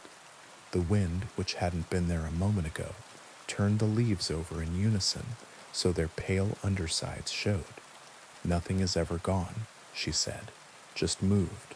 We don't have to outrun forever, just tonight. The clearing breathed. The man stepped between two marked trunks and smiled the way a family man smiles at a small child, kindly, keenly, already certain of the outcome. There you are, he said to the woman. I wondered how long you'd hold out before bringing her here. You always were practical. She didn't answer. She moved to stand between him and the stone, and in the moonlight, I saw that what I'd taken for bracelets on her wrists were thin, silvered scars. The old lines are wearing thin, he went on, conversational in a way that felt obscene. We haven't had a proper guest in months. I was beginning to think the trail had forgotten its manners. She isn't yours, the woman said. He laughed softly. If she stands here, she is already ours. He stepped forward. She stepped with him. Their bodies met like opposing currents. No flourish, no stalling, just sudden strength against strength that looked wrong, coming from such ordinary frames. He was stronger. It showed in the small ways, the way her feet slid a fraction, and his didn't, the way his smile did not change. But she knew how to counter what he was, how to angle elbows and hips to spoil leverage. They struggled without sound. Don't let him touch the stone, she said without looking at me. I moved, not quickly and not bravely, just inevitably, because some moments choose you. A shard of rock lay at the base of the flat stone, where a corner had once broken. I picked it up and felt it bite my palm. The markings swam under the moon, lines overlapping lines in a language that had never been meant for mouths. The man saw me. Something shifted in his face, like surprise learning the shape of anger. He shoved the woman hard enough to send her to one knee and lunged, his hand outstretched toward the center of the carved lines. I brought the rock down with everything I had. The sound that came up out of the ground was not from any throat. The trees bowed without wind. The markings flared and darkened, and then seemed to detach from the stone entirely, rising into the air like smoke before tearing themselves into shreds that vanished as they fell. The man convulsed, not like a person in pain, but like a shape remembering it had never truly been a person to begin with. He reached for me and didn't reach. He was near and also very far away. His smile at last left his face.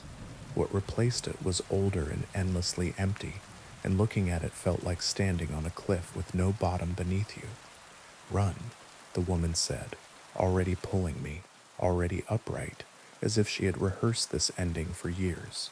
Now, the earth cracked in narrow, puzzling ways that swallowed nothing and opened nowhere. The forest's scream became something like silence again, then a roar, then silence. We ran, falling and catching, dodging branches I barely saw, stepping where she stepped because that was the only place the ground would agree to be ground. And then the trees ended. There was a ditch, then the stubborn geometry of a road. Its paint faded to the color of old teeth. A car's headlights carved the dark in half and squealed to a stop because two figures had appeared out of nowhere with wild eyes and leaf-slashed hands. We tumbled into the back seat before the driver could decide to be afraid. The woman said an address I didn't recognize in a voice that allowed no argument, and the car obeyed. I turned to the window as if it were the last page of a book and I wanted to read the final sentence twice. The forest had gone very still. A pale, unnatural mist unrolled from between the trees and spread across the ditch like a blanket someone was pulling up to someone's chin. For an instant, only that I saw a taller darkness inside the mist, the outline of a man unthreading itself, and I thought I heard him whisper my name as if he were trying to remember how it ended. We didn't speak until we were 2 towns away. The driver kept looking at us in the mirror and choosing, each time, not to ask. The woman's breathing gentled. Mine followed. By the time the car stopped, the horizon was beginning to pale in the east, and the wind smelled faintly of rain. She got out first and stood with the door open, waiting for me to follow. We stood together in the quiet of a street that had not yet decided to wake. "Will he?" I began. "Not tonight," she said, "and if you're careful, not soon." I wanted to ask 100 other questions. How long had she lived out there, learning the shape of his rules? How many others had made it to the stone with her? How many had not? But her face had settled into a calm I didn't want to break, and my body had begun to remember it was human and fragile and very tired. "If you ever go back," she said softly, "choose the new paths, the ones cut by hands you know. Old trails keep old promises." "I won't go back," I said. She smiled then, a real one, small and almost surprising. "We always say that." She closed the door and tapped the roof twice, and the car took me away. I never camped alone again. I never went far enough from streetlights to forget their names. I told myself the world was smaller than I had believed, and it helped until it didn't. Some nights, lying awake in that patient space before sleep, I hear a boot on dry leaves, and the old quiet leans in from the corners of the room. On those nights I count the walls, 1, 2, 3, 4, and I tell myself that a house is a promise with nails in it, and promises hold. Most nights it's enough, but sometimes, when the wind threads the alley just right, I swear I hear a man's voice outside my window, careful and friendly and endlessly curious, practicing my name like a song he knows he will get to finish at last. I hope you enjoyed that one. Now on to the next story. They say driving strangers is safe enough, but what if the stranger already knows everything about you? The streets were empty in that strange way only cities can manage. A place that roars with life in daylight, reduced at midnight to dark glass, shuttered doors, and the occasional hiss of a distant bus. My rideshare app pinged. Another pickup, Oakwood Avenue, 15 minutes, easy money.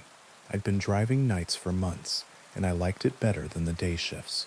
Fewer drunks, fewer kids with blasting music, fewer small talk conversations I had to fake, just long stretches of quiet and the occasional polite rider. Something about that night, though, felt off. Maybe it was the way the streetlights flickered as I pulled over, or maybe it was the man waiting for me.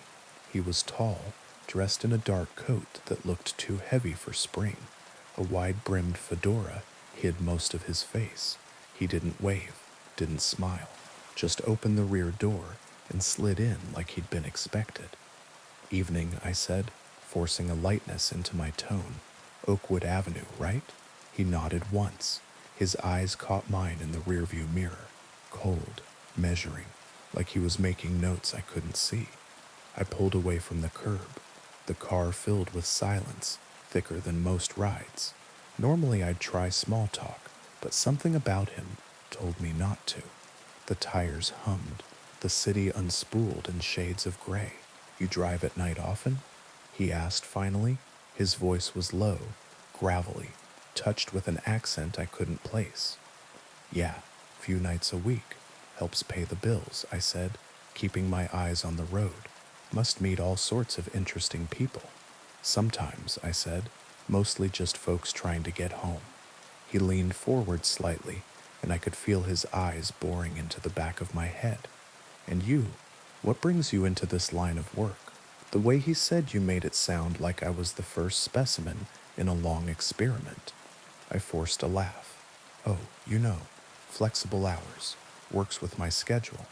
"Your schedule," he repeated slowly, like he was rolling the word around on his tongue. And what else does your schedule involve? My hands tightened on the wheel. Not much. Work, sleep, repeat. Ordinary, he said, almost to himself. So very ordinary. The silence that followed was worse than the questions. We drove deeper into the city's outskirts, where houses grew sparse and the roads narrowed. I didn't recognize the neighborhood.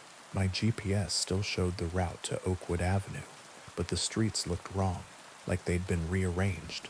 Tell me about your family, he said suddenly. My blood ran cold. I hadn't mentioned family, ever. I don't really have much family, I lied. It's just me.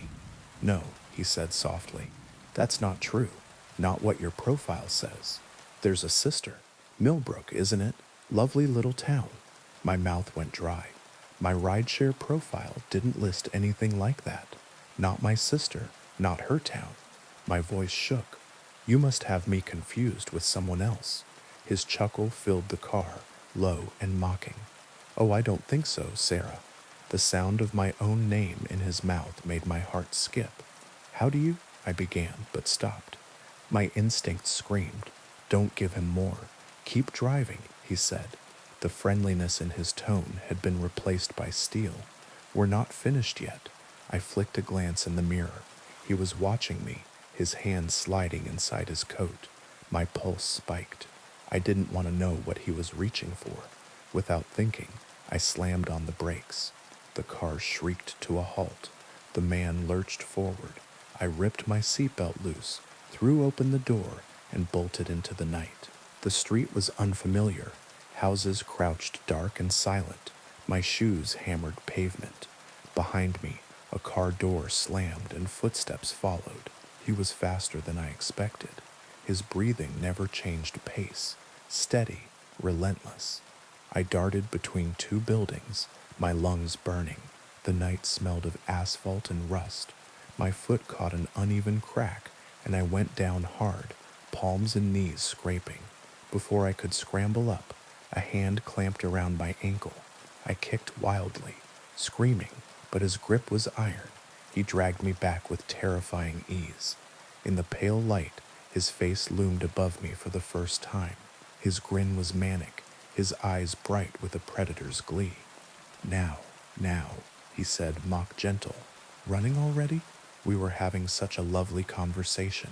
I twisted, desperate. What do you want from me? He tilted his head, studying me like a puzzle. I want to play a game. From his coat, he pulled a knife. Long, curved, it caught the moonlight. My stomach dropped.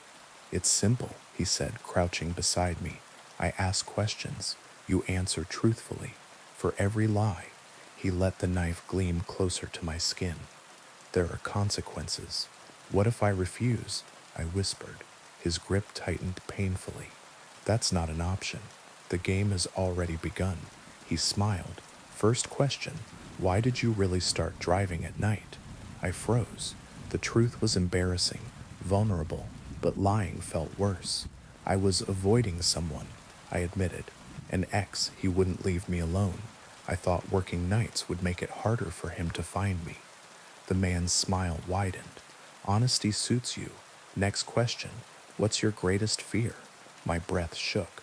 Being helpless, I whispered, losing control of my own life. His eyes glinted. Interesting. And right now, how in control do you feel? Tears stung my eyes. Why are you doing this? Who are you? He leaned closer, his knife tracing the air above my arm. I know everything about you, Sarah. Your hopes, your fears, even your little secrets you thought no one saw. And what I want, he smiled a smile that belonged in no human mouth, is to see if you're worth keeping. My heart thundered. I had seconds, maybe. His questions weren't a game. They were a ritual. The way his voice lingered on words, the way the knife gleamed, the way the night felt heavier with every truth. He was feeding something, drawing it out of me. But if he needed me alive to keep playing, then maybe, just maybe, I had a chance. When he leaned closer, I jerked my knee upward, slamming it into his chest. He staggered, grip loosening just enough. I shoved him back and scrambled to my feet. sprinting into the dark. This time I didn't look back. I ran blind until the houses thickened again, until a main road opened in front of me. Headlights cut through the dark. I stumbled into the street, waving frantically. A car screeched to a halt, horn blaring. I threw myself against the door, gasping, begging. The driver's face was a blur of confusion and alarm. Behind me, the street stretched empty. The man was gone. The police never found him. My app showed no record of that ride. No pickup, no destination. As if the passenger had never existed. I deleted the app that night and never drove again. But sometimes when I walk home late, I hear footsteps behind me. Slow, steady, measured. And when I glance over my shoulder, I catch the flash of a fedora brim in the corner of my vision, gone before I can be sure. If you ever drive alone at night, remember this. Not every passenger is a stranger. Some are already waiting for you. Now, on to the next story. The trouble didn't start when the hospital closed. It started when we pretended it was gone. Ashford sat on its hill like a red brick scab the town couldn't stop picking. 20 years of weather had gnawed the cornice, vines pulled at the lintels, windows gaped with black squares where glass used to be teeth. Still, the building kept its posture, chin up, listening. Teenagers dared each other through the front doors. Ghost hunter channels climbed the stairwells for clicks. We told each other the place was basically a ruin, which is something people say when they want a thing to stop having obligations. I'm a paramedic. Buildings that refuse to be finished are my workplace. You learn their moods the way you learn families. Which door sticks, which elevator lies, which hallway collects the fights. But a building isn't supposed to watch you back. You're not supposed to feel the light in a broken window tilt to follow you as you cross a parking lot. The first Ashford patient we got in the ER made it hard to keep performing indifference. He came barefoot through the automatic doors at 2 a.m. on a police escort, clothes torn, soles shredded by glass. He wasn't drunk. He wasn't high. He smelled like wet plaster and the inside of a pipe. He hugged his head as if he could make his skull one size smaller. "Don't let the windows see me," he told me when I knelt by the gurney. He wouldn't let me shine my light in his eyes. He flinched from the stainless panel on the cabinet. He turned the monitor screen away from himself with a frantic hand. "Cover them. Everything that can see you back." The attending ordered a sedative. Tamsin, the triage nurse, the one who keeps a spare banana in her pocket and hands me crackers when my blood sugar forgets to exist, stepped in with the syringe. The man looked straight at her and smiled with too many teeth for the rest of him. "They already marked you," he whispered. "It's too late. You looked." She flinched. He couldn't have known she'd gone to Ashford the week before with her boyfriend and 2 of his idiot friends to film some urbex, as if the word could make a century behave. I only knew because she'd laughed about graffiti, helped me written upside down, while we restocked oxygen. The sedative took him down. We tucked sheets over his cut feet and told the chart a polite lie. Agitated, likely intoxication. Observe. 2 days later, Tamsin's husband found her at dawn, sitting on the sofa with both hands in her lap, staring at the black TV. Her eyes were wide enough to sting. She didn't blink when he said her name. When he switched the TV on, she flinched so hard she bit her tongue and started to cry without making a sound. They admitted her to psych, EEG normal, MRI clean.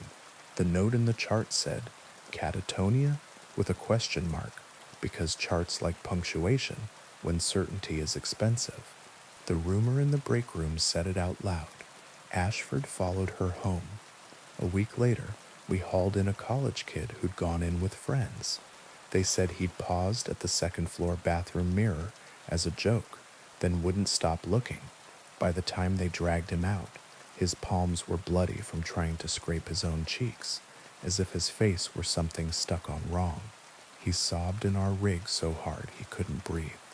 I bagged him gently, and murmured like you do to a panicked horse. He choked out. He smiled first.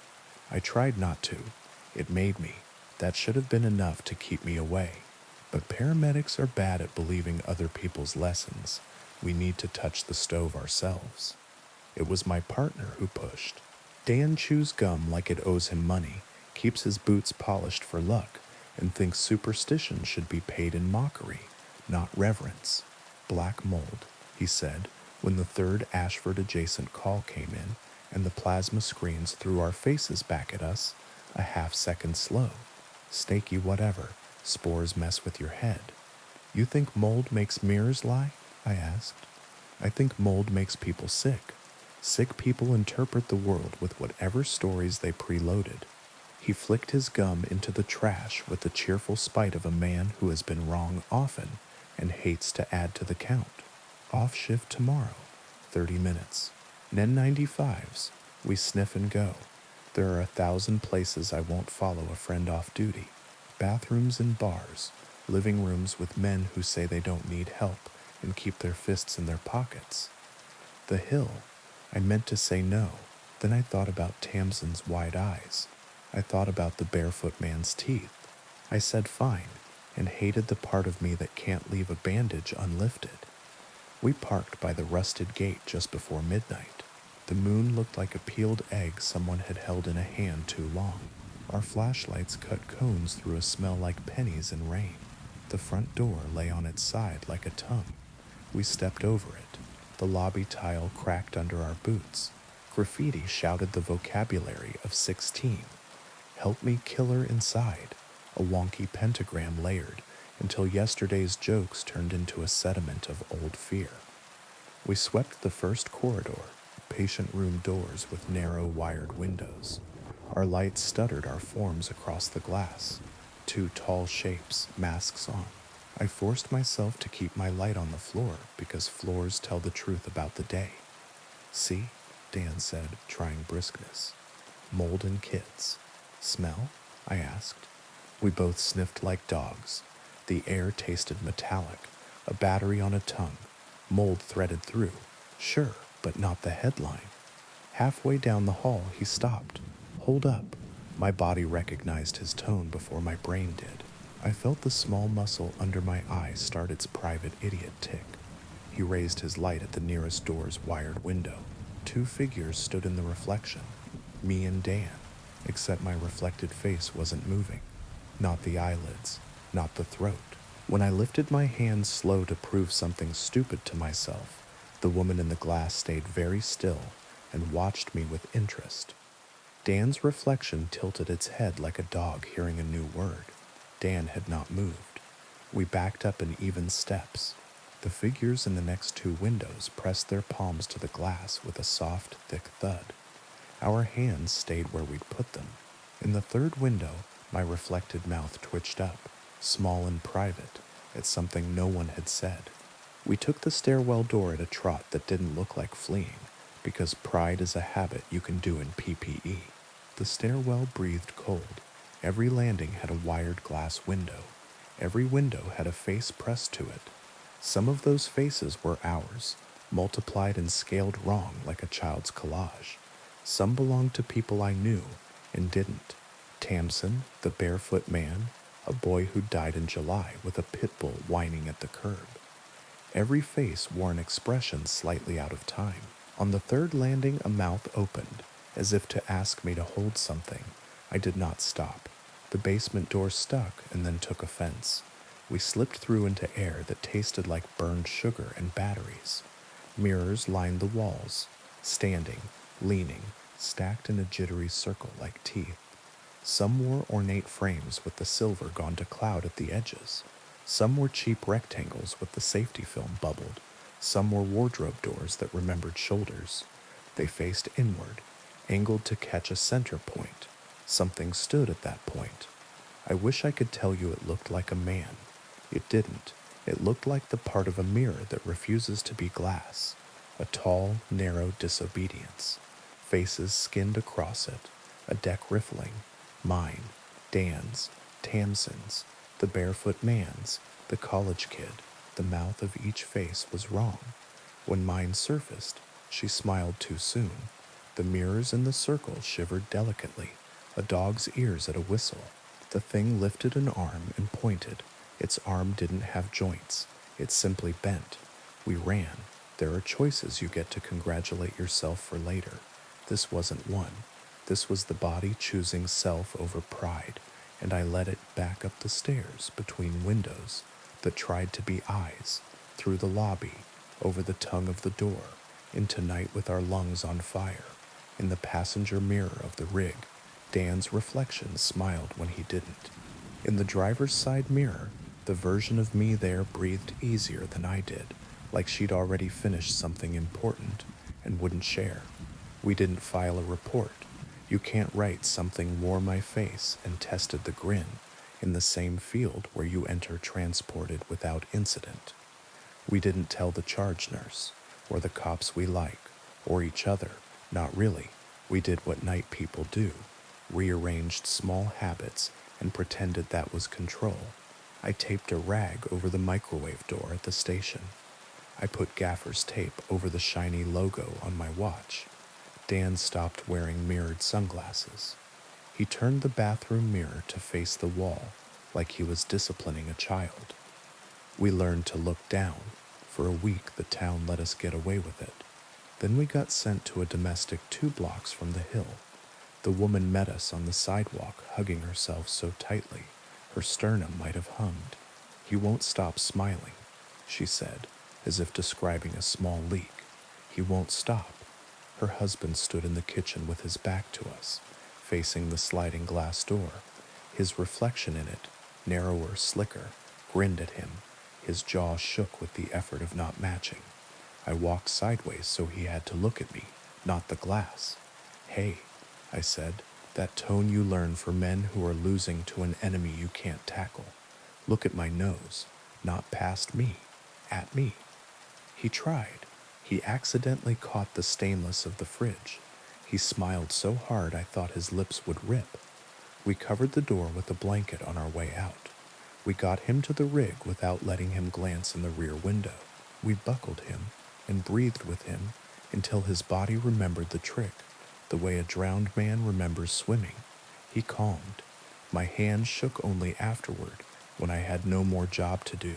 That night, because apparently I don't like myself, I drove past Ashford with the windows up and the radio off. Air from the hill tasted like pennies and old rain. The black windows shone like eyes that had learned not to blink.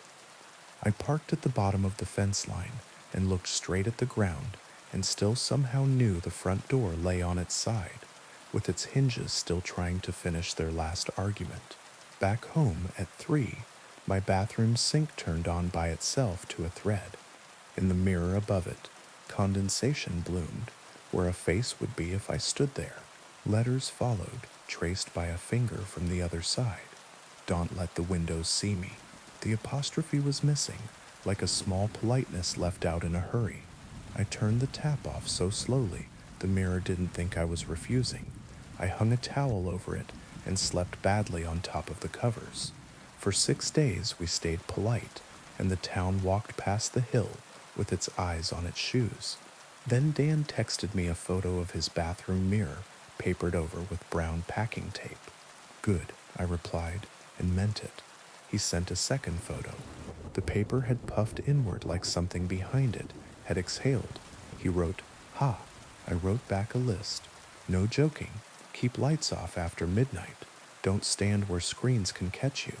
And he sent only, "K." He was late the next morning. He never texts when he's actually in trouble. He only texts jokes. I went to his building and knocked the rhythm that means, "Hey, it's me." He opened the door on the chain. He looked present and not. He asked, "Do I look weird?" Like a child asking if a lie shows. "You look like a man who needs coffee," I said. He smiled by accident. The brass of the door kept the smile like a smear. I unhooked the chain without asking and went straight to the bathroom. The paper bowed like a sail, then flattened. I peeled a corner. In the fog trapped under the tape, someone had drawn a tidy grin with 2 neat teeth. We worked. We didn't go back to the hill together. We told ourselves that was restraint when it was really fatigue. Tamsin started to blink again. She kept a sheet over her TV.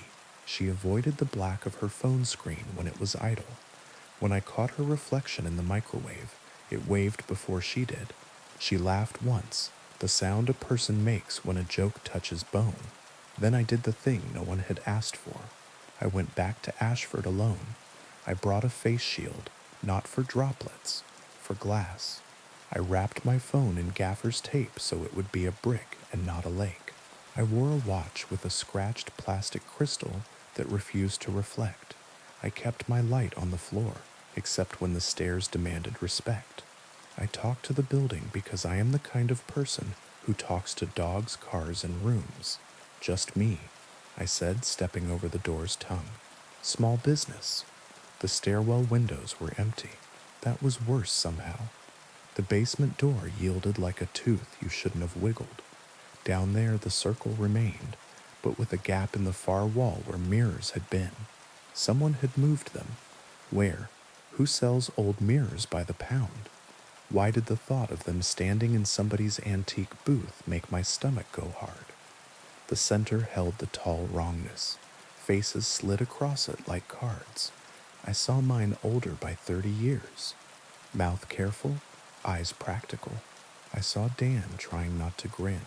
I saw Tamsin, hair unbrushed, furious at being looked at. The thing rotated its faces with patience. It didn't move toward me. It didn't need to. Hey, I said, because if you're going to be foolish, be polite. You don't get them, you hear me? You don't get my people. The mirrors shivered. The thing tilted. Behind me, at the door, something at floor height dragged one not hand across the threshold. The glass nearest the door leaned in, as if to listen. I stepped around the circle, away from the center. I put both palms against the nearest mirror. The glass was cool, then cold, then warm, the way a hand finds your temperature and tries to keep it. I talked to it the way I talk to a patient's child. Your job is to give people back what the day takes. Haircuts, ties, lipstick, who we are when we have to leave the house. Not this, not doors. The mirror hummed, old TV hum, the kind I could hear as a kid even when my parents thought the set was off. The surface steadied. The woman in the glass matched my breath again, not ahead of me, not with a borrowed mouth. I moved to the next mirror. Palms, talk, third, fourth. The oval with the ornate frame was most stubborn. It kept trying to paste Dan's mouth on my face. I pressed until my wrists ached and told it the list of what my hands have fixed. A kid choking on a grape, a bleeding man lowered gently so his mother wouldn't hear him hit, a prom dress hemmed over a bathtub while someone cried into a towel because she wanted to look like herself and not the idea she'd bought. The oval warmed and yielded my face back to me. I didn't finish the circle. Holiness is above my pay grade, but I spoke to enough surfaces that the room changed shape. The pressure eased, the way a bar quiets when one voice starts a story everyone needs to hear. The thing in the center dragged my face up again and made it grin like it knew something final. I didn't let it keep the moment. I turned my back on it. Movies tell you never to do that. Movies were filmed by people who adore looking. I faced the circle instead. You know your job, I told the glass. Do that. If something tells you you're a door, make it say please. If it can't, be a wall. The shape by the door skittered out. The wrongness at the center hissed. A sound like air abandoning a room. I left before the building remembered my name. I won't pretend I cured anything. People still come in shaking from the hill. The town pulls dumped mirrors out of the ravine like fish and stacks them at the transfer station. Thrift stores have stopped pretending they ever get decent wardrobe doors. Tamsin keeps a sheet over her TV and a hand over the camera on her laptop, and when her reflection waves first, she waves back, small, as if humoring an anxious child. Dan took the paper off his mirror and texted me a picture of a blank tile wall, with the caption it blinked first. I've stopped lecturing my friends. I talk to surfaces instead. I cover the bathroom mirror after midnight. I keep the rig side mirrors aimed at the ground unless I'm merging, and when I must look, I say aloud, "Give me what I need, not what you want." The black of my phone screen shows only my thumbprint smears. If it ever shows my mouth when my mouth isn't doing anything, I put it face down. Some mornings I forget to uncover the mirror on my dresser before I leave for shift.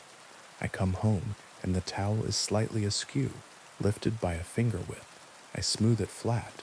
The glass feels cool under the cotton, as if someone on the other side is learning manners. I tell it the names of the people who need it. Kids with bobby pins in their teeth, old men trying to tie a tie again after a funeral, a woman who wants to see whether her hands make her look like her mother's hands yet. I tell it they matter more than whatever the hill thinks it is owed. When night presses its mouth to the window and asks for a smile, I let it fog the glass. The fog outlines an oval. I don't trace it. I stand there with my hands open, and when the fog clears and the glass remembers the streetlight and the opposite brick and my face, I say good, because sometimes approval is the only prayer that does any work. If you ask me whether Ashford is haunted, I'll say it's habitual. The town looked at the hill for too long, and the hill learned to look back. Mirrors are obedient. They were happy to help. The trick isn't to destroy them, it's to give them better instructions. We still carry people out who can't stop smiling. We still cover sliding doors with blankets on our way past. We still breathe with men until their chests remember to lift by themselves.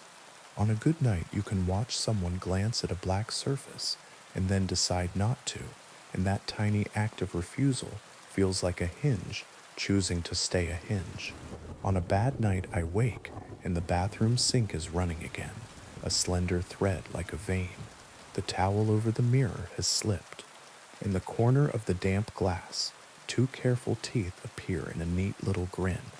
I wipe them away with the side of my hand and go back to bed. In the morning, the glass shows me as I am, sleep-creased, competent, uninteresting, alive.